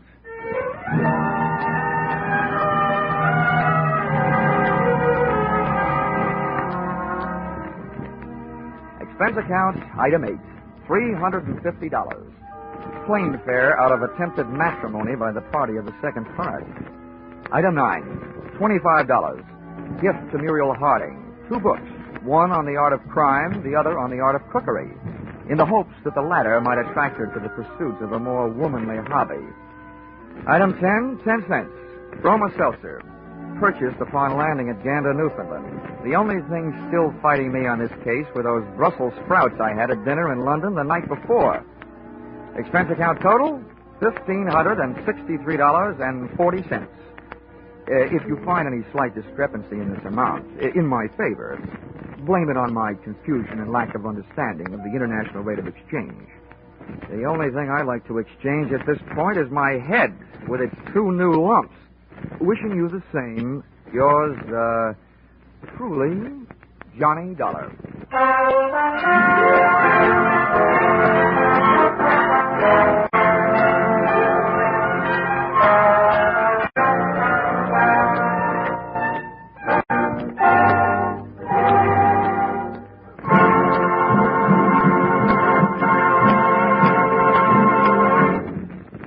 In just a moment, more about Johnny Dollor. But first, Academy Award winner Jane Wyman comes as guest to the Family Hour of Stars. and Ozzie and Harriet return in triumph to CBS. These are two headline-making events for next Sunday night. Add these two shows to the top comedy of Jack Benny, the feminine charm and dramatic talent of Helen Hayes and Eve Arden, the ace comedy teams of Amos and Andy and Lemon Abner, and CBS Sunday night makes great news. On top of this, there are the notable mystery capers with Sam Spade and the laughter with Life with Luigi and It Pays to Be Ignorant.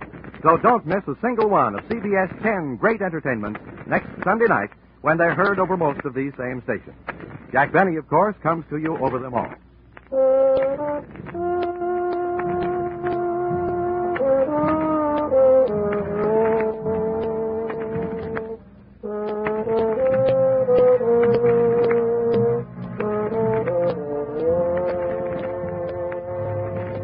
Listen in again next week when CBS brings you Yours Truly, Johnny Dollar, with Charles Russell as Johnny. Yours Truly, Johnny Dollar is written by Paul Dudley and Gil Dowd, with music by Mark Warno, and is produced and directed by Richard Sanville for CBS, the Columbia Broadcasting System.